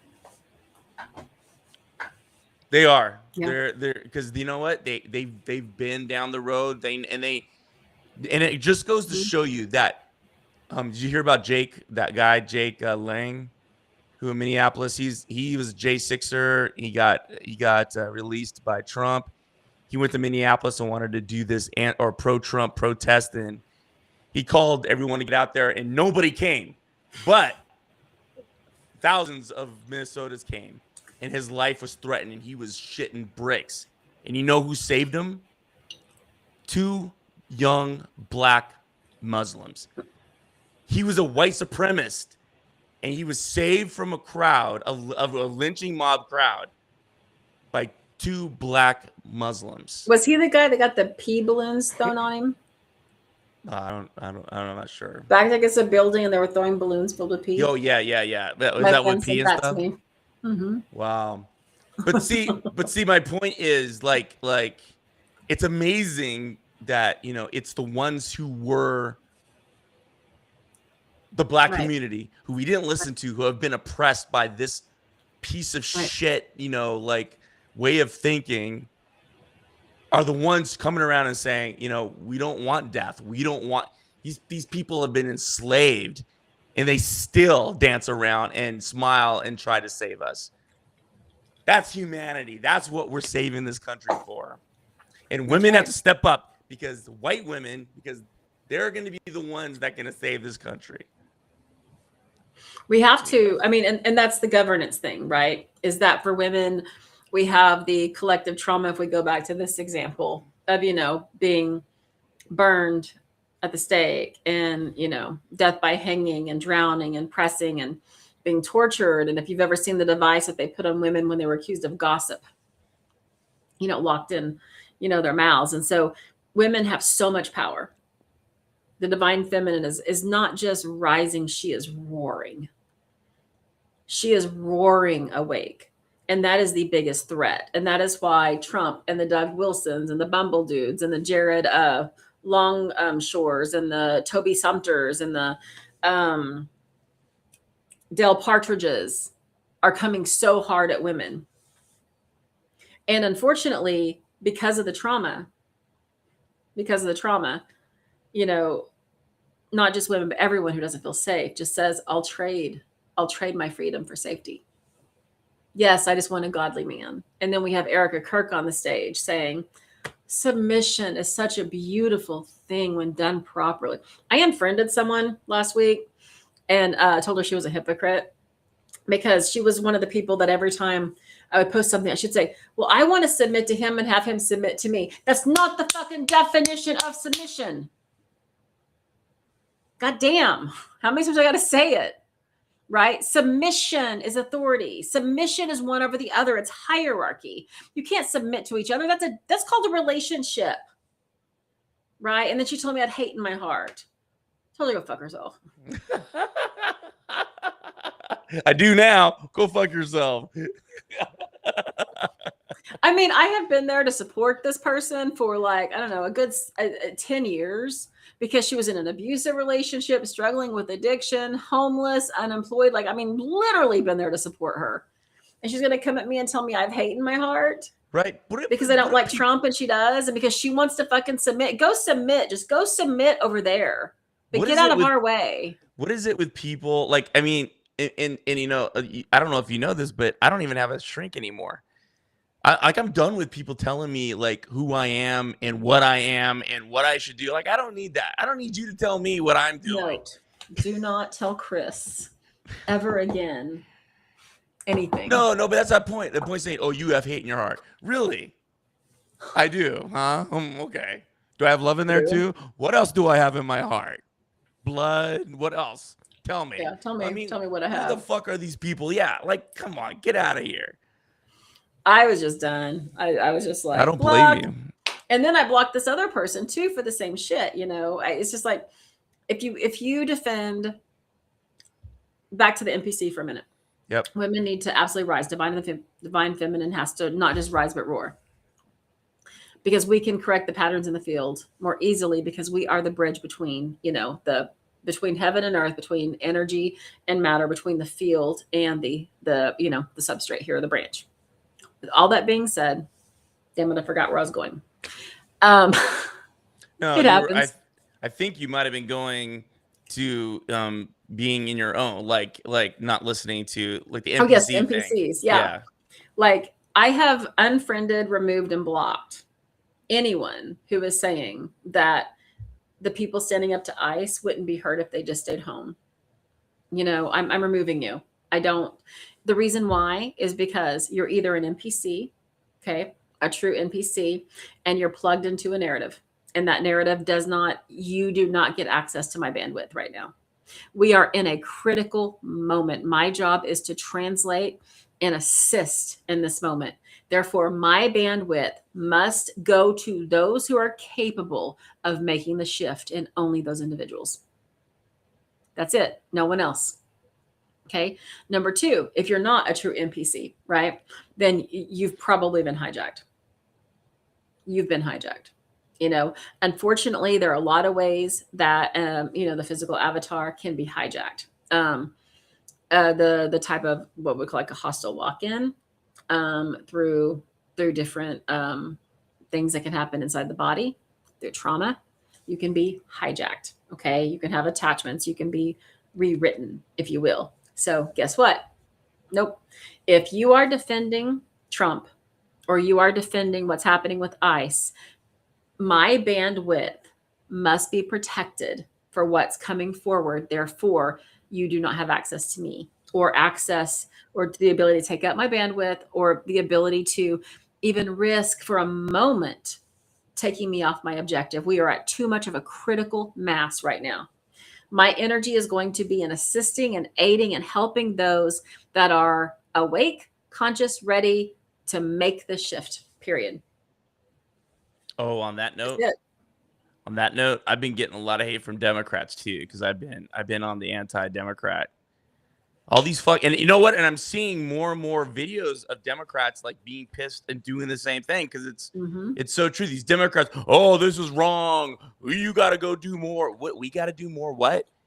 We elected you to stop all this shit, and you're not stopping it. And now you're gonna benefit from this, because we're all going to vote for you, and you're the piece of shit that allowed this to happen in the first place. Right. And the Democrats going, I got this yesterday. Oh, I'm sick and tired of you like shitting all over the Democrats. They were part of this. They're part of the government. Right. They were part of this machine. Right. They did not stop it, and they're not stopping it. That's not. There are some Democrats that are stopping it, but as a whole, fuck, did you just hear recently that the Democrats failed to put out a report of the 2020 election and about what went wrong because they don't want people to see it? How is that any different than what the fucking president's doing? Right. Right. It's that both sides are part of the control and the governance. It doesn't matter which side you're in. Yeah. A young girl, and part of and that's why I'm kind of like, I was interested in what you were saying, because there was a young girl who basically said, this is not I don't give a fuck what you are, Democrat. To me, I feel the same way. It doesn't matter what the hell you are. This is not about politics anymore. This is about human decency and what's happening. Yep. And for you to say, well, you got to vote Democrat, then fuck you. Fuck the Democrats. They're they're just as bad. That's a governance program. Both sides, governance programs. We have to evolve past this. Anything that pulls you into, remember, we started with a collapse, right? Yeah. So they want to collapse your beliefs to one of two: Democrat, Republican, conservative, or liberal. Yep. Right. Yep. A collapse is opposite of sovereignty. Yep. So anything that collapses you is opposite of what we're trying to do here. Opposite. I mean, there are good Democrats that are out there fighting the fight. I can name a couple, like Andrew Goldman is one of them. AOC. I mean, they're out there doing the best they can, but they're all, but in the end, they're all saying vote for us. Yeah. So this is like maybe 1/5 of what I've been able to type and record of the download that's happened over the last couple days. Right. It's a lot of data, right? A lot of data. And it's all about how to navigate this next part, looking at projections and timelines. Don't collapse.